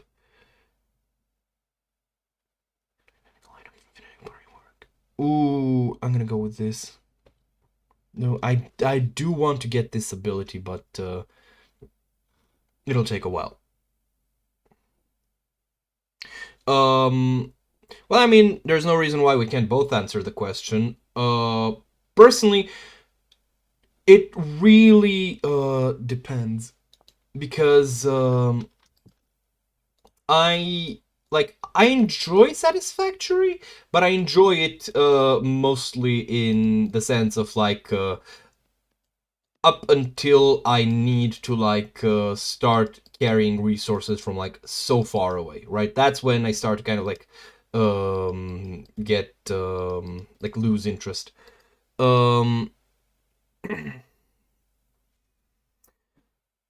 So that's kind of probably like Factorio is a bit too complex for me. I enjoyed I enjoyed Isosphere program, but never really finished it. But Factorio specifically, I did try, and it's I feel like this answer is a bit passive aggressive, and I don't mean it to be, but Factorio is really not for me because I don't find like that much fun in just needing to go back and optimizing things. Or hell, maybe it was just a problem of me not being on my meds and my ADHD screaming in pain at it because it looked too much like work. But Satisfactory is enjoyable enough. Or it might be a matter of perspective actually, because even though like uh Mine Colonies is not like that great of a colony sim. It's basically like more of a colony sim minigame. I much prefer it to something like, say, Rise to Ruins, partly because I like being like stuck down in there for the whole process. So that's my position on like specifically this genre of games. I'm I appreciate it for what it is, but its challenges are a bit much for me.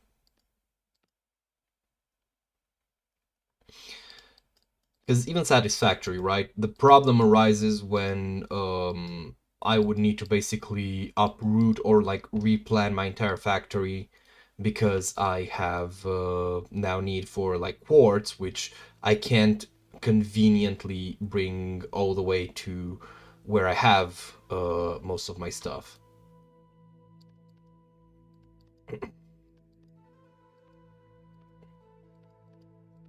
So yeah, I'm trying to think about other games of the sort. For me, I guess the ideal game of this kind, which you'll see just how much it's not like that, is the Planet Crafter. Like that game, I really enjoyed. Survivalist. Is that by the same guys who did The Escapist? So it's like that same branch of stuff, the one where you use monkeys as labor. I did play it, the demo, and it was enjoyable enough. I found it fun, but a bit of a problem, of a recurring problem that have with a lot of games is that I just, for some reason, I can't explain it, but if a game has like this isometric, like top-down style of view, I can't deal with it for too long. It's only like bullet heaven games, stuff like Vampire Survivors, Holocure, that kind of stuff, that I tolerate with this style of camera. Otherwise, I just really don't like it. Like Path of Exile, right? Um, it has a very specific kind of atmosphere that I really like. I also find the progression reasonably satisfying, and I do like the character builder and stuff. The ways in which you personalize your own character and all that. Um, but because of the perspective, because it's an isometric game, I just can't really have find it in me to whatchamacallit, to play it for too long, because I don't know, like I said, I can't explain why. I just don't like the isometric angle in video games.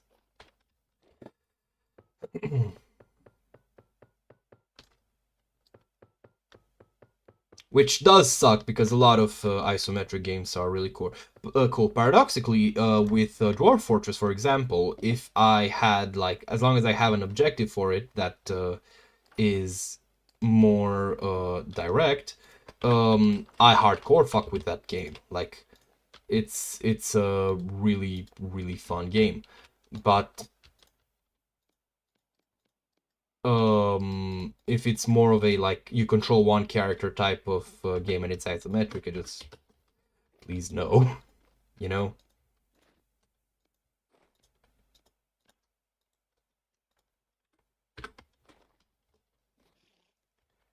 It is nighttime. It's 1 in the morning. Alright, let's see. 24. Oh, I'm just gonna place them on top of this. There we go, and 24 more. Alright. Now time to make a couple of storage vessels. Though it is winter.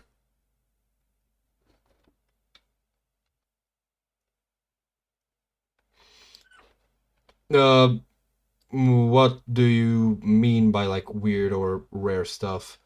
Even in like the vanilla game, there is the option to make, for example, like chiseled blocks, right?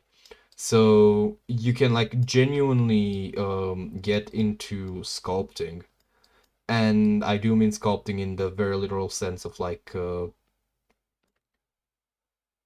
the fuck, is it raining? Oh no, it's just the leaves rustling. We've been promised rain for like a good few days now. But I'm pretty satisfied with the weather right now. It's like sunny, it's like you know, shirt weather, but it's not you know, it's not really warm. It's 20 degrees. Oh, you can totally do this in Vintage Story, but it's at a generally smaller scale. There are what's the word I'm looking for? Exceptions. Like for example, there's this one group that's literally set out to rebuild like the mines of Moria in Vintage Story, like in survival, which is a lot of work. But you can like build a lot and like detail a lot. It's just that you are building at a smaller scale than in, I was going to say real life, what the fuck, than in Minecraft. You know? That's just kind of it. Hold on. There we go. By the way, I'm doing this exclusively out of laziness. It would probably be more effective to put the storage vessels. Yeah, so I've heard. Mel was here a while back, and even as far as yesterday, she was struggling with like 32 degrees Celsius. It does not sound fun. Though I guess lucky for me, because otherwise I would be dying here. Because I've mentioned before, I'm not turning my fan on while streaming, so that you all don't hear just in the background. Because it really does peak up, and since my microphone isn't a, I guess, condenser mic, I do have a filter for it, I think, but it doesn't really work that well to isolate like external sounds. Well, it makes sense why we have similar weather.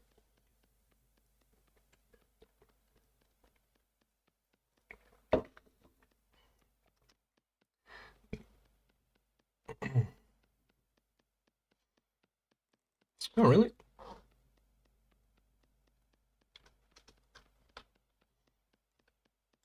Oh, hold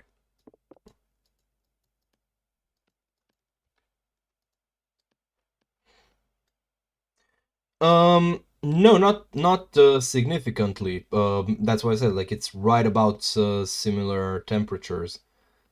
You know, but that's close enough that we are getting the same weather.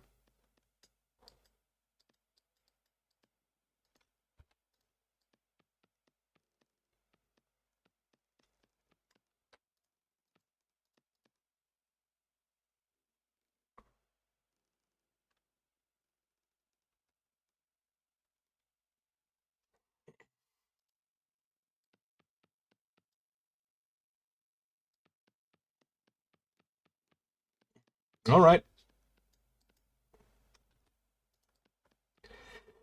What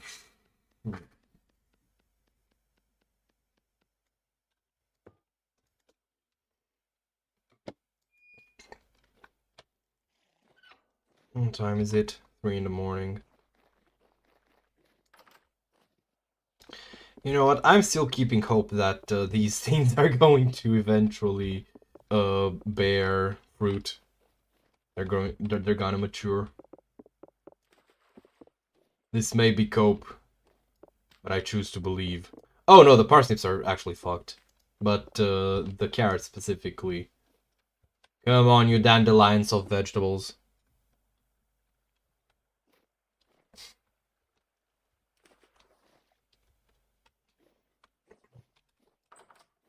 Did you use like terrain editor software or built by hand? Because I do know like this one YouTuber that I watch stuff from occasionally does similar work, but like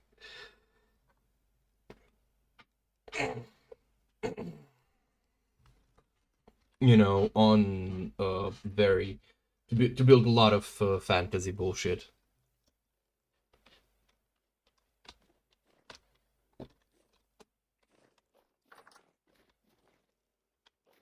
Come on, let's see.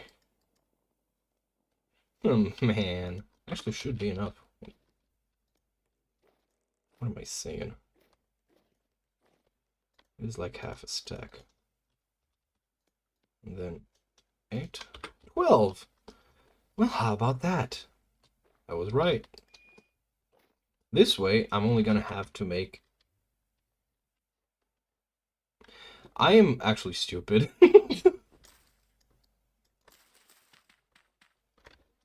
I need 12 more. Now, realistically, okay, so here's the thing. Realistically, I could connect it to a separate, like, ridge through this. Like, I have the health hammer.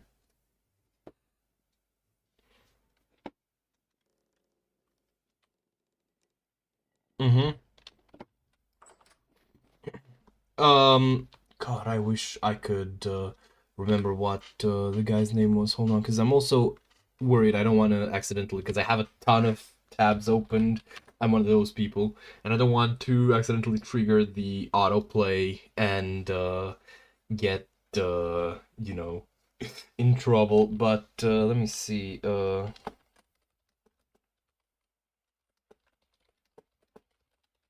Okay, let's see if I can find.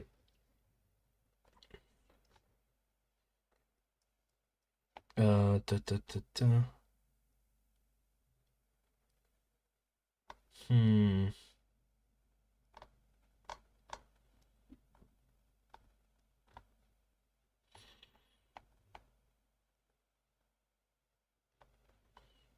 A lot of shorts. Why? Okay. Why the fuck there's this one video on a channel by the name of Mr. Bowser with like it's a black and white animation of what's it called, Ben 10, and why is it always the first thing that pops up in Explore More? Why? I should mention that it is extremely sus, but yeah. Anyway, can't find it right now. I'll try and look for it off stream and tell you about it then, like on the next stream. I'm curious of one thing, because I see there is a pattern here. There's like a thing. Oh, it's just cabbage. It says cabbage stew. I thought it was like a random generated garble of pixels based on like what's inside of the crock. Move faster.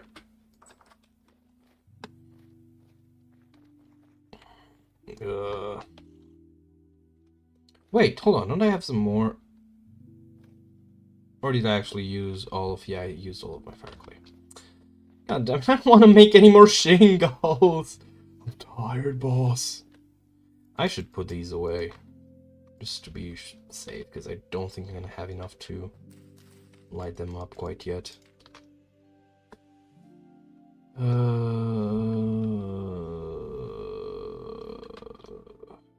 Because there's nothing really that I can do other than shingles that would like stack up. You know, that's the main problem. Because if I make bricks, I can't recycle them, right? Let's say the ingredient 4. Yeah, so there's I can't break it down into Groot. I need to make like something ceramic. Okay, let's see. How many more times do I need to do this shit? 1, 2, 1, 2, 3, 4, 5, 6 times. Help. Just no two ways about it. 6 times 16. That's 96. This I definitely expected a lot more time to be spent on whatchamacallit, wringing out clearing out the iron bloom. But such is life.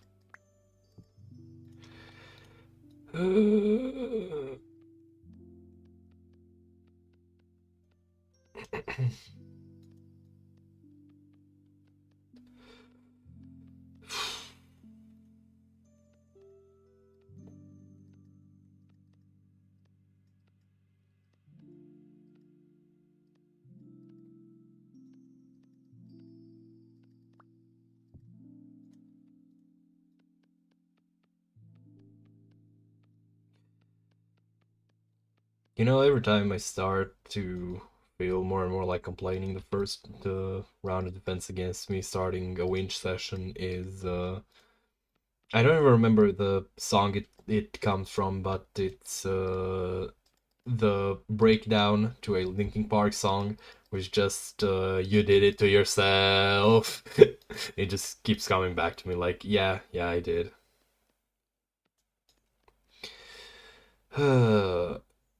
I do wonder how much grog I'm gonna have by the end of this.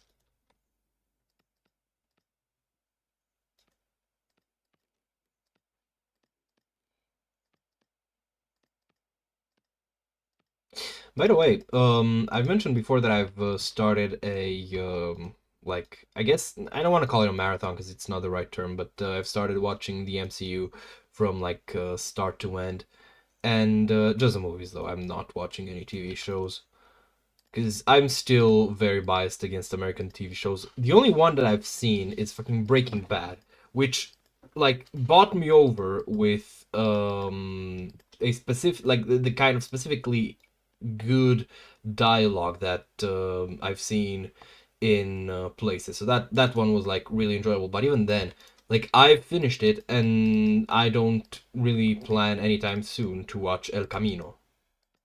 You know, um,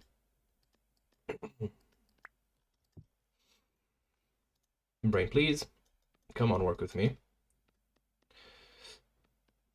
So I'm not gonna be watching you. In spite of what Spider's been really pestering me about. Sorry, he has declared the intention to pester me about Agents of Shield.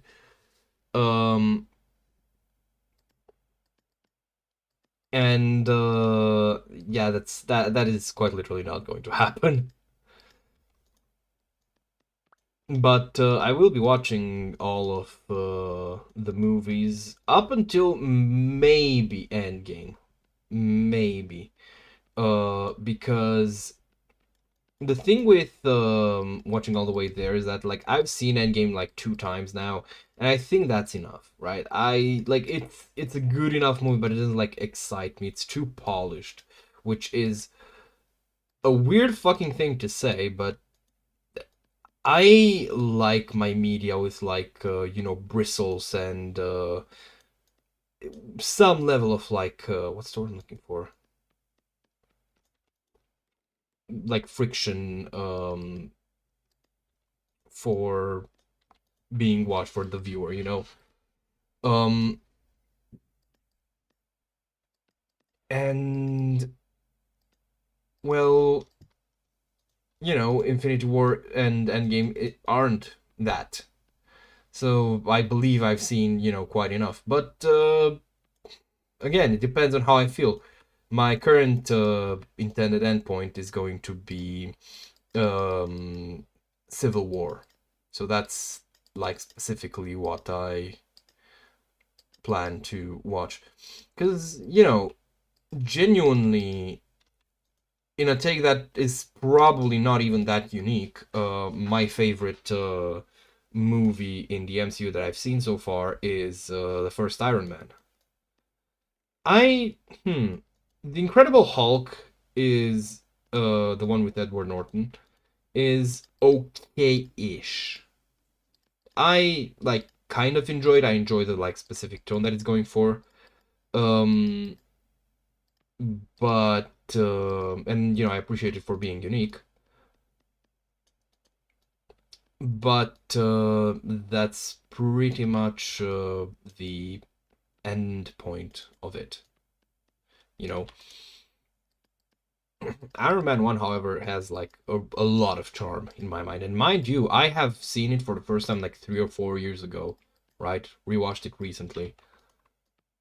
Those are like that's a good movie. I also enjoy Thor's movies, surprisingly enough. I watched The Dark World yesterday, which based on what I've heard from other people, I would have expected to like claw my eyes out. And well, I didn't. Oh my god. P-Day is approaching. Brace yourselves, fellows. Though it probably isn't gonna happen today, because I'm just gonna fire the beehive kiln, and that's gonna be where we end today, which should still be a while off. But yeah. But watching Thor: The Dark World was genuinely an okay experience. Admittedly, a lot of it was because of Loki. Like, he really did steal the show, which is something that I have heard echoed a lot. Um, but well, that's about it. So yeah, I like what I didn't like is like the just needless villainy that they gave Odin, because it did start out with far more of a Romeo and Juliet. Jesus fucking Christ! Every fucking time someone finds a way to bother me, my apologies. Actually, I'm overreacting. Just to be clear, I'm just over dramatizing it. But it is funny that like I remember to I start remembering to make whatchamacallit to switch to do not disturb, and suddenly someone else sends me a message on fucking WhatsApp. But yeah, regardless, so I think like that was a bit of a it's what I think is called the conflict ball, which is like when a character suddenly starts acting quite out of character for the purpose of generating conflict. Um, but other than that, it was fine. Not the best, not the worst, just fine.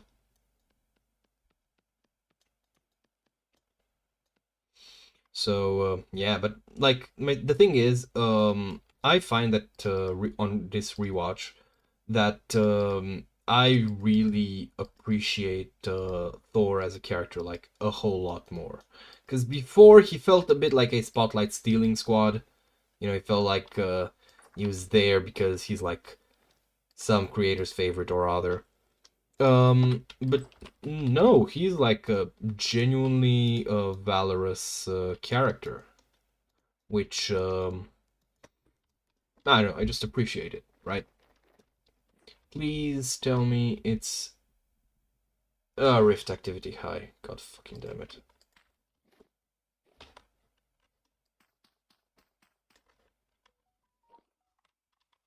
Let me just place the things here. So yeah. Also, wait, what the fuck? I think I'm just tripping over myself.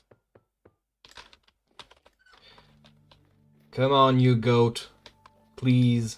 Don't just be a goat, be the goat. God fucking damn it. God fucking damn it. Alright, let me just make another batch of these, and then I'll make a couple of what do we call them, storage vessels. I think I'll have an underground series of tunnels between this place and my house.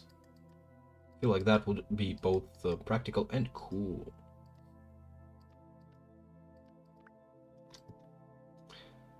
What I'm not so sure about is I want to make a more constant use charcoal pit, and I think it'd be cool if it had something like a door that I could, you know, use to access this stuff. So I have to see how the fuck I can do that. Of course you are.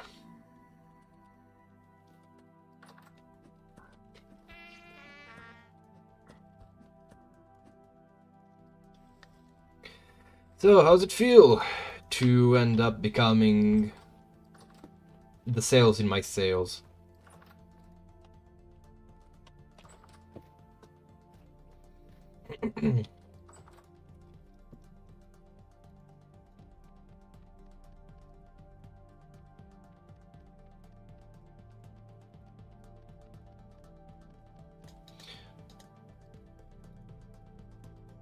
You know, I think I've mentioned this once, but my favorite anime of all time is Gurren Lagann.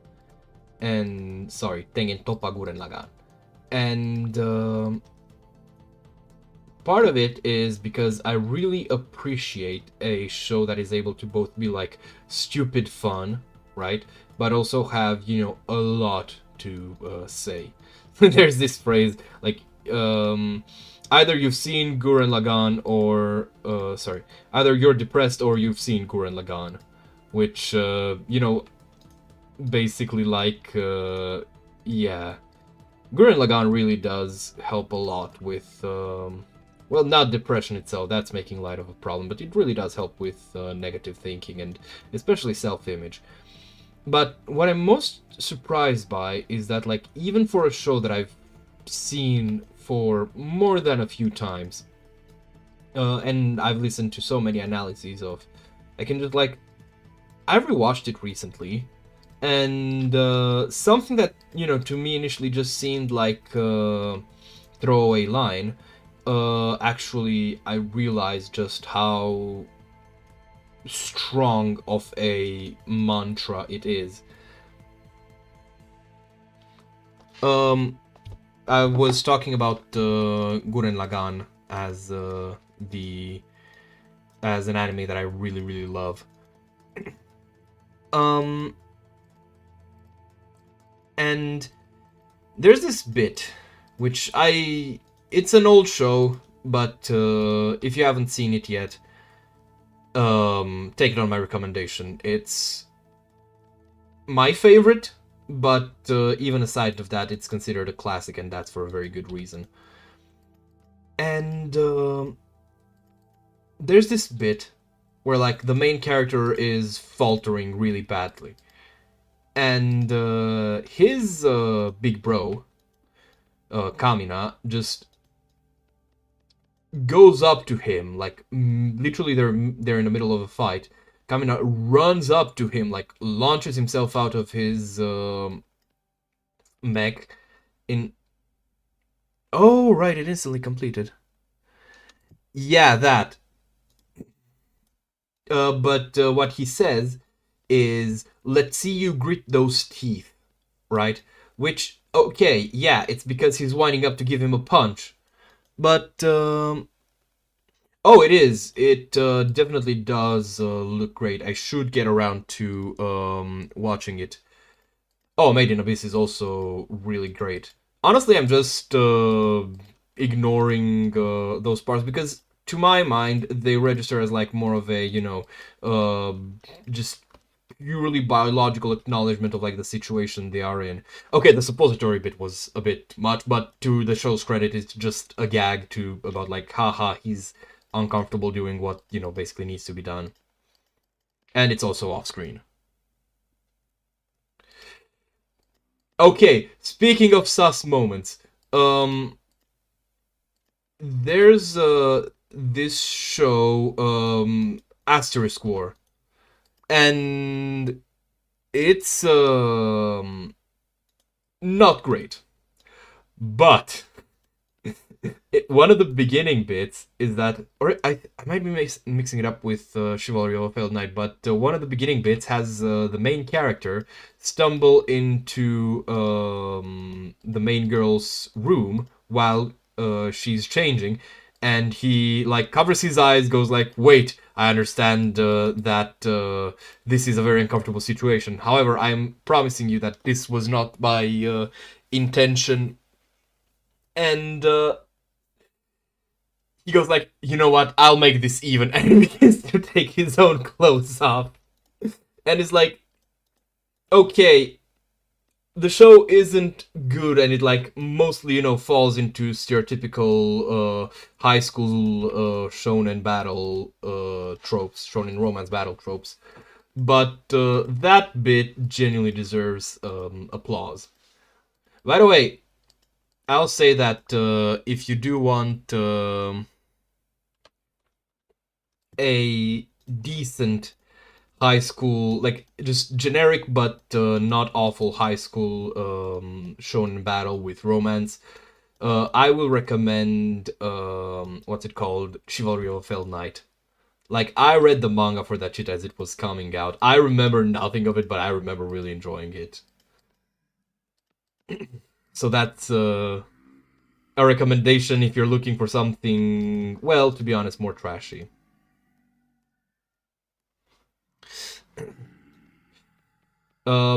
I do have to say that when it comes to sus moments, I like it when like tools are used, aren't just deployed. Which is why like I don't like it when tropes are just paid lip service. And there's this anime that I also quite like, but this is like more whatchamacallit, pretentious shit, because it's I'm pretty sure it's the same director as Lane, right? Ow! Stop shooting me! There we go. So, it's called Technolize.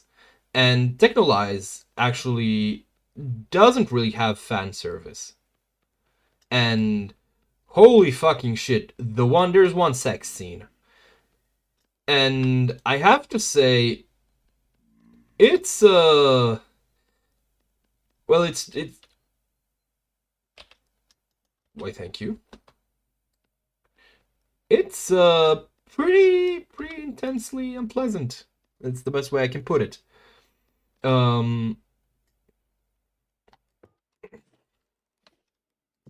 What else? Oh yeah, there's also Monster. Monster doesn't really have fan service. The one lady you see naked in the show is a obese prostitute. Like, it's not a show made to be titillating at all. And it's also like a pretty fucking good show. I like shows where you have characters dealing with like, really dark shit, but the show like serves to prove that, humanity does actually persevere even through the worst of it. I feel like that's a really worthy approach to media.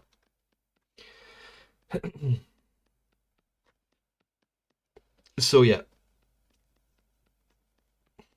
But I do have to say, in general, I kind of do tend to not really mind the more quote-unquote sus aspects of anime, just because I like... The first anime that I really watched thoroughly, knowing it was anime, was Soul Eater. Like, I basically had to, not pay it much mind. But I mean, hey, you know what? I'll say it. I'd rather have animated cartoon characters getting naked on screen than actors who are basically forced to by contract. You know, at least the characters like aren't real. It's not someone who in real life might not be willing to do it but has to for his or her job.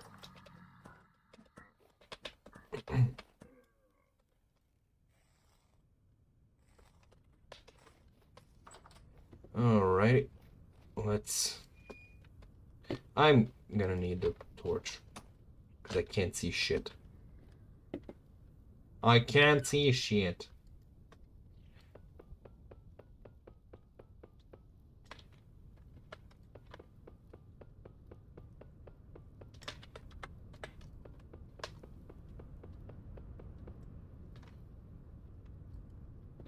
Alright.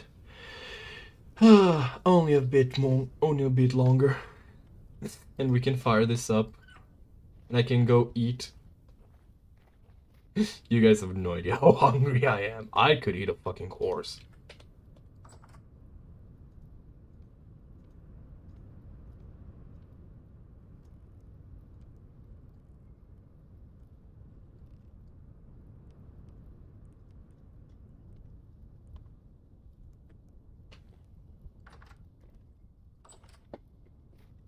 I mean, I've been told that I have a pretty soothing, not soothing, but relaxing, I think that's the proper term, relaxing voice. So that's probably what it is. Or maybe it's what the French call je ne sais quoi. Ow! I got pelted again. Okay, so I'm gonna make a couple more storage vessels and then stack up all the shingles. Besides, I also feel like there is a sort of like raw, because like most of what I'm doing is, wait, did the goat get hit? Because it seems pretty freaked out. Oh yeah, they hit the goat. They hit the goat. Okay, okay, that's battling time. Where the fuck are you? Where the get back here? You fucking son of a bitch.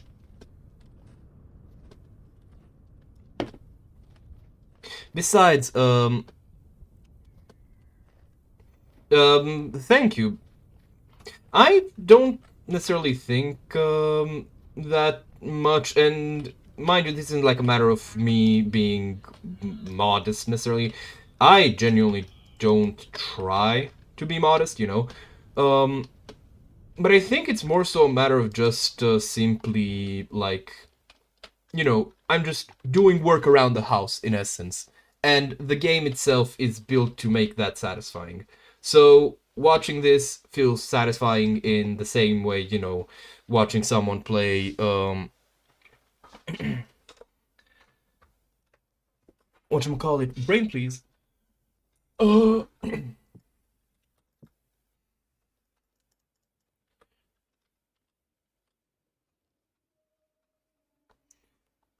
Funnily enough, a Polish friend that I have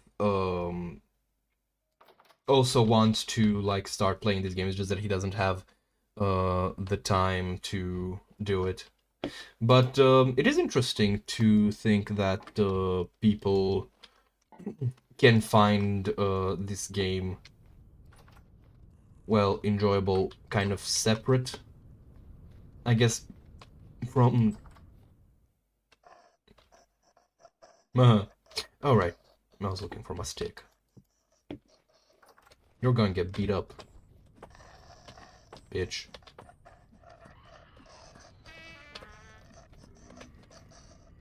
So yeah. But I am glad that, you know, the game is gaining popularity, because, you know, it's a... Well, I wouldn't be playing it for this long if I didn't like it quite that much. What was I thinking? Right. I'm going to make another block's worth of shingles, and then I'm just gonna put the fire clay bricks for the rest of it.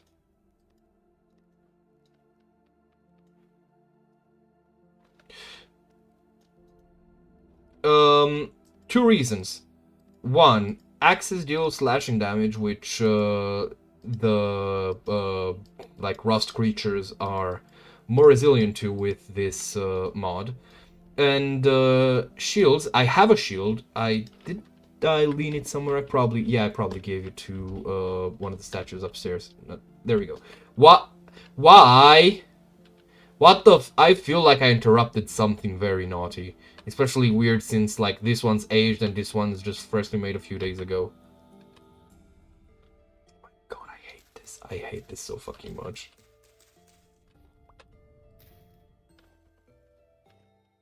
This is slightly better.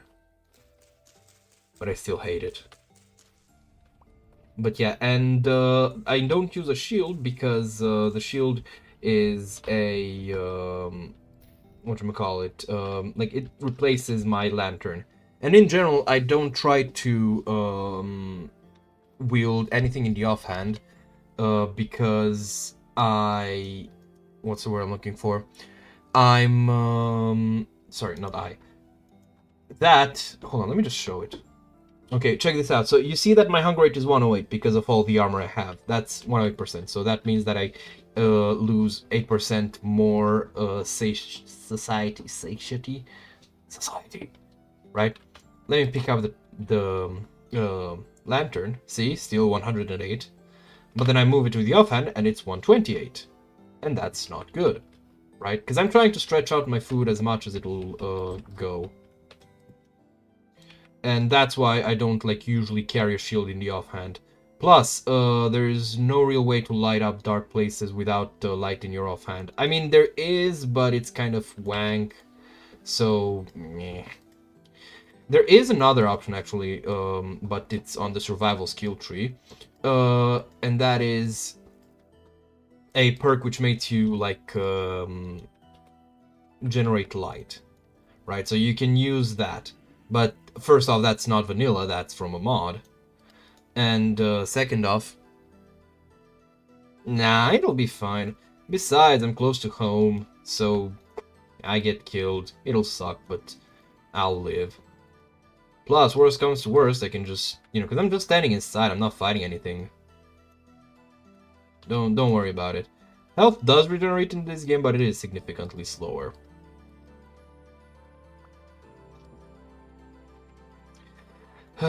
I could do with stocking up on like going looking for some sulfur, but it's not that important. Sulfur is needed to make a specific kind of poultice using honey and sulfur. I have no idea how that works. I mean, I'm assuming honey is good for the antibacterial properties that it has, but how the fuck does sulfur figure into that? I can't see it being too good of a disinfectant. At least not without, some processing. No, it is crystalline sulfur, so who the fuck knows? But yeah.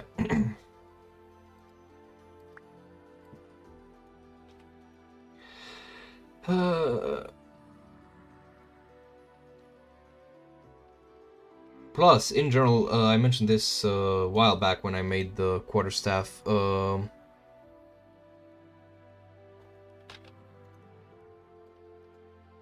Sulfur is like you make. So hold on, let me just show it. So you grind it into powdered form and you mix it with honey and like linen or something. And you get this poultice, which can be used to heal wounds, and I have no idea how that works. I know horse still has, like, anti-bacterial and disinfectant properties. And that's like a plant. That's a thing that has, a ton of substances that I'm not, like, aware off the cuff. Whereas sulfur, it's just one thing, and it's one thing that I, should reasonably know about.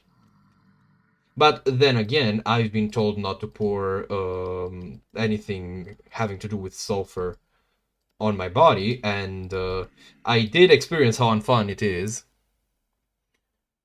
Yeah, but gunpowder... Oh, no, you don't have gunpowder yet. Because canonically, even before whatever happened, the world wasn't at quite gunpowder level, if I recall correctly. But you can make black powder, so that is... so if you powder... Sorry, oh, you don't need to powder it. You just mix it with sulfur and saltpeter. And you do get blasting powder, which you can't use to shoot things. These are from a mod, and they're, you know, fireworks, not quite bombs. But you do have bombs in game that you can actually use. And unlike TNT in Minecraft, they're actually functional if you need to remove large swaths of stone.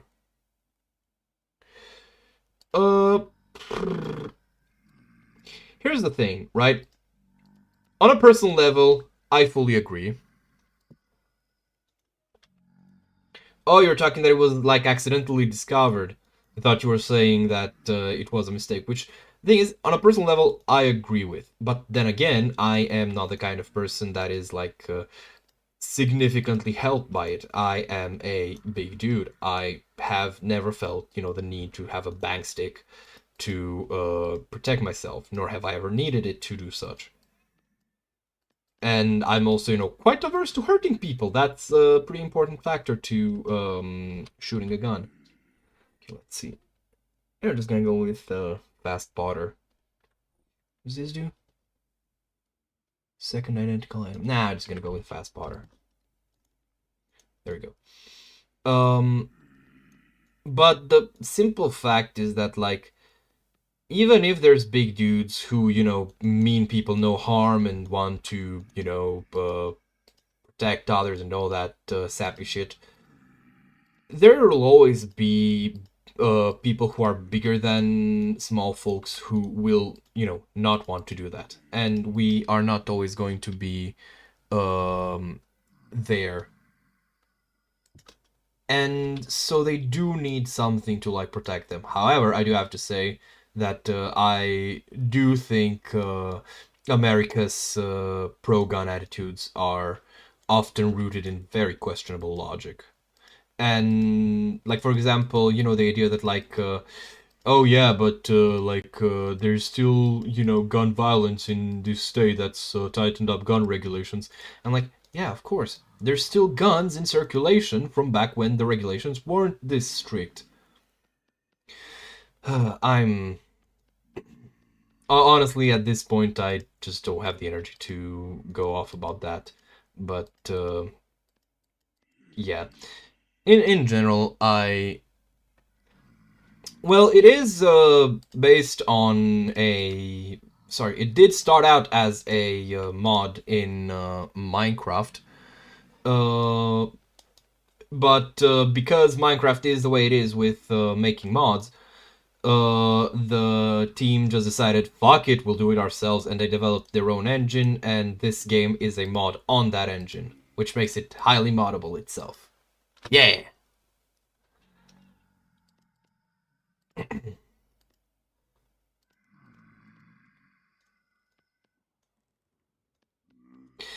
By the way, if you want, like, if you want the sale for this game, as in why I would recommend you try it out, it is very likely that in playing it, especially if you play it blindly, you will feel like you're playing Minecraft again for the first time. And that, at least for me, is what really made me into a fan.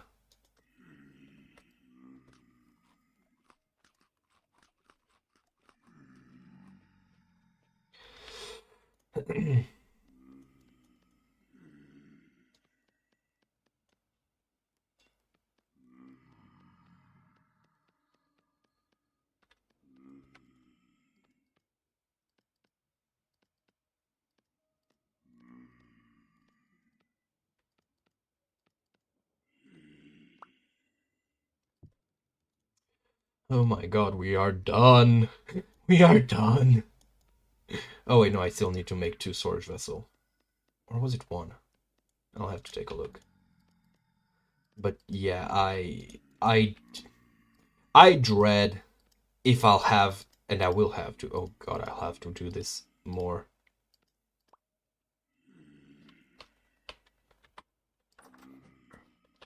An indescribable sadness.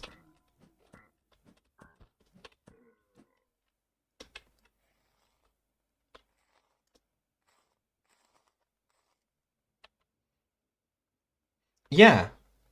Yeah, it really is, and that's a shame.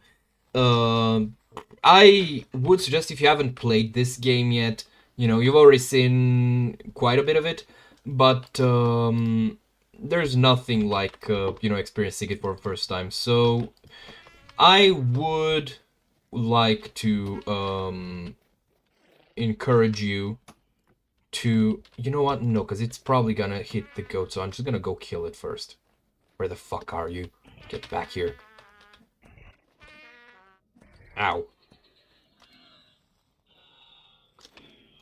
Anyway, so I am going to recommend that or advise that you you know, go get yourself this game through whatever means you need, and you know, play it for yourself if you haven't, like I said, if you haven't already.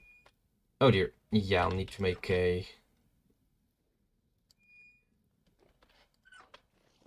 couple of vessels, but I won't get access to that corner if I, you know, gonna make it on the ground. There we go.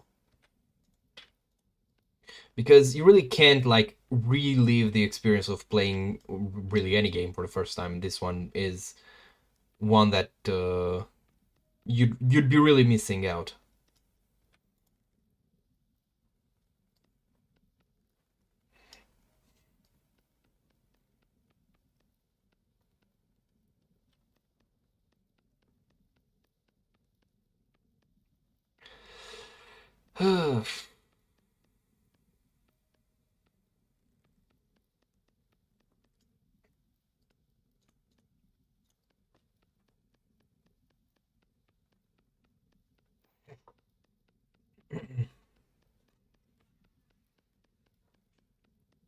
It does have horror elements, yes, but it's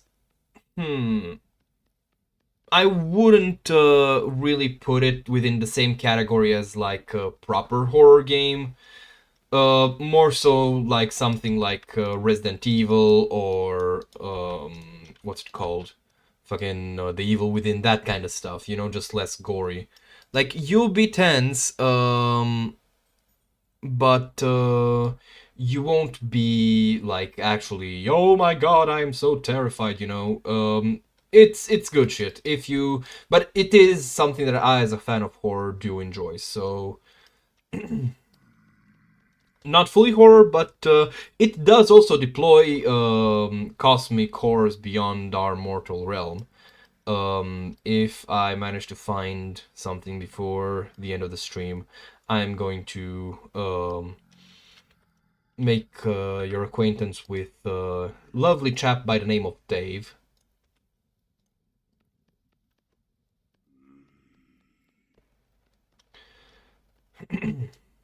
But as it is, it's not really that, I guess, horror-ish. It's got like some pretty gnarly monsters, and it can be really tense because it is made to be a bit more difficult, but you won't be like, you know, losing sleep over it. But actually, I just remembered, because after we're done here, I'm gonna go play some Alien Isolation. That game really fucking terrifies me for some reason. I can't explain why. But also, I've recently had a dream that I was playing that game. Usually, if I have dreams where I play, especially horror games, I, for some reason, tend to kind of like forget that I'm in the dream playing a video game, and I end up kind of like moving into the video game. And, you know, since horror game, that you'd expect it to not be very fun.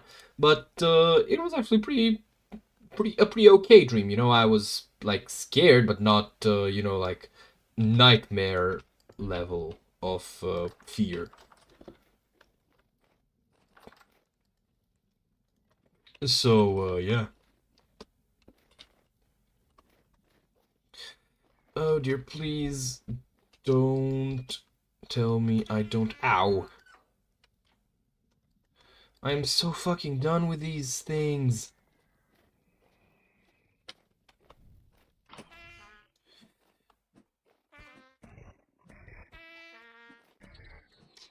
Fuck off.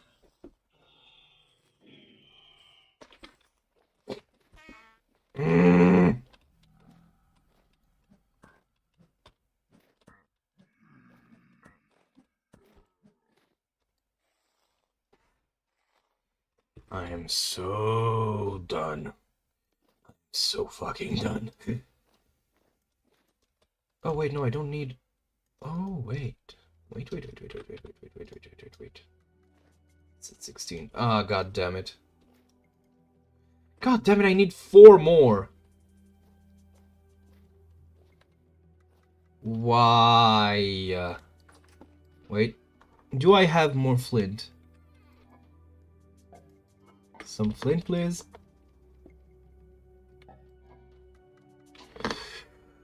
Because I don't want to go and actually pick it up. But it seems like I'll have to... Wait, do I have... Yeah, I do. How much survival do I have?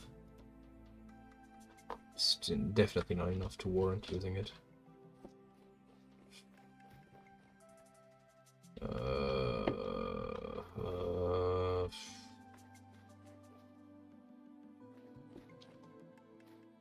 Wait a second. I just had an idea. It is not a very good one, but it is mine. Namely, I'm gonna go and dig some more and just pray to the gacha gods that I'm gonna get enough clay to actually fill these up. I'm going to put this one right next to here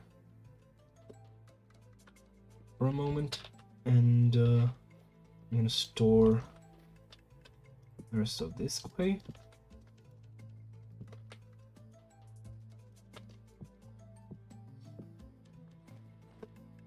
Okay. Do I have my shovel with me? Yes. Hopefully I'm not gonna need too much to dig. I have 20. I need 32 fire clay. Wait, is that right? No, I need 16. What the fuck?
We're almost there.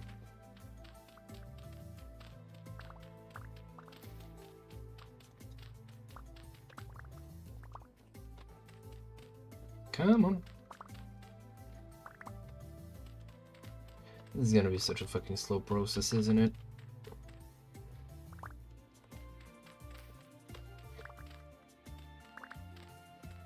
Or remains to be seen actually how much grog I'm gonna get from...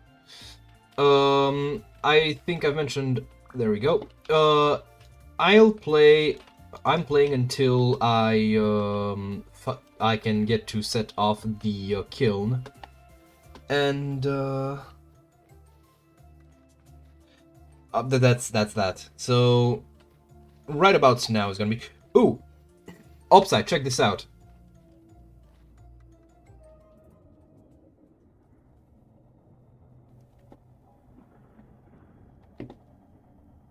And there's Dave. Now let's leave.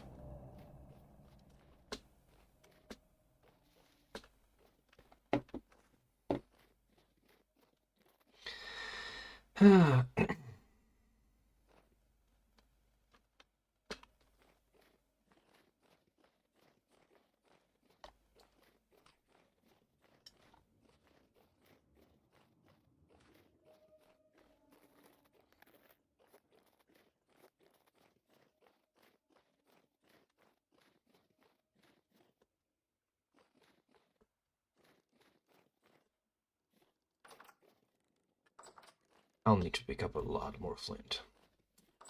Oh well, actually, I don't need... Oh yeah, right. I was taking those two clays.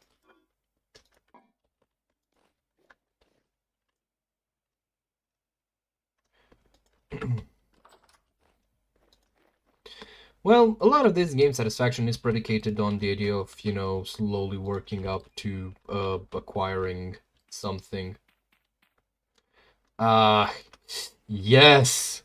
The kiln is full! Time to light the fires.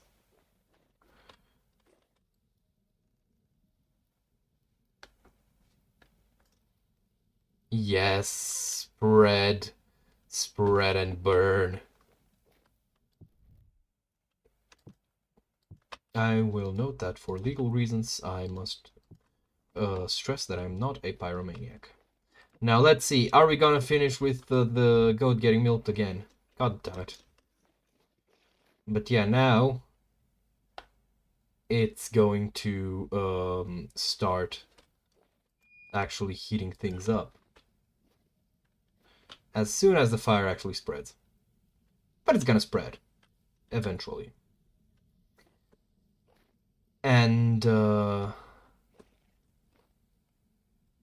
once all 9 piles have ignited, I don't think there's much that I can do. I'm gonna actually crack this open as well.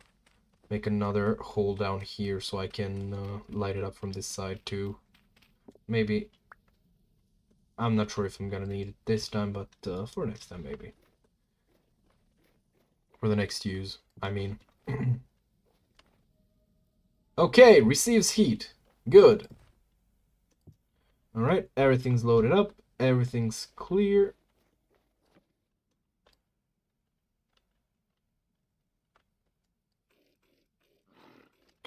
Oh, god damn it. We are in business, fellas. Next stop.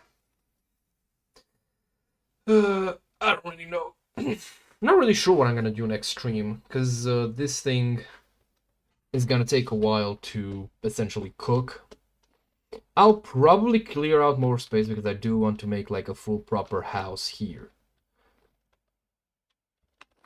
And that's probably what I'll be doing. But that will have to wait for next time. Ah, look at the lovely smoke. And I like to imagine that, because this is why I put the kiln here actually, that the heat kind of radiates onto the goats and, you know, lets them also feel warm. Well, the thing is, I've kind of explored a fair bit around, so I'm not too sure, but there is like the one big thing to do. So that would be an option, but I would like to get a proper full set of at least chain. So yeah, I could also start the work on a dock here so that I can build my boat. Which I will have to see if I can pass it under this. Because if I can't, well, shit. Actually, no, I'm just going to make it to raise it up. You know, make a small arch to pass under.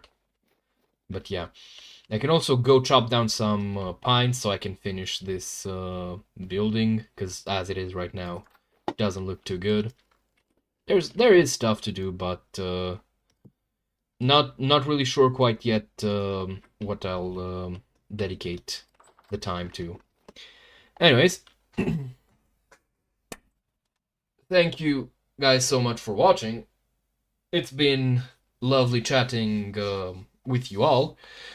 Next stream tomorrow morning, ideally a bit earlier than we started today, and I'll see what comes to mind to do then. And Padoru, I apologize. You're not getting Carol today. Floating? You mean with blocks? It's not entirely. There's varying whatchamacallit. So there's varying like rules. So you have sand and gravel, which are affected by gravity, but you also have stone, which if it is not supported by another block of stone, it will fall down as a block itself. Like let me see, do I have the pickaxe? Let me just show it real quick, because I will need to also dig out some sandstone. But then there's also like it can cave in if it's cracked stone. But normal blocks in general don't really fuss about gravity, so that's not a problem. Okay, where the fuck is the entrance to the cave?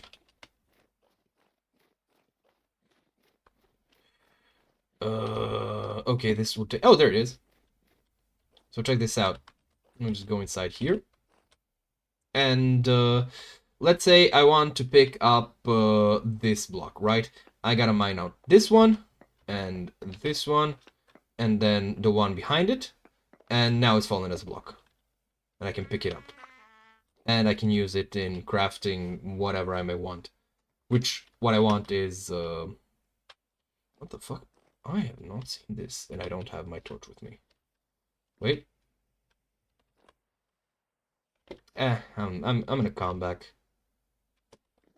Actually, I might have. I probably have been here. Just didn't find anything significant enough. But yeah. But like I said, see you all by the same time, right about tomorrow.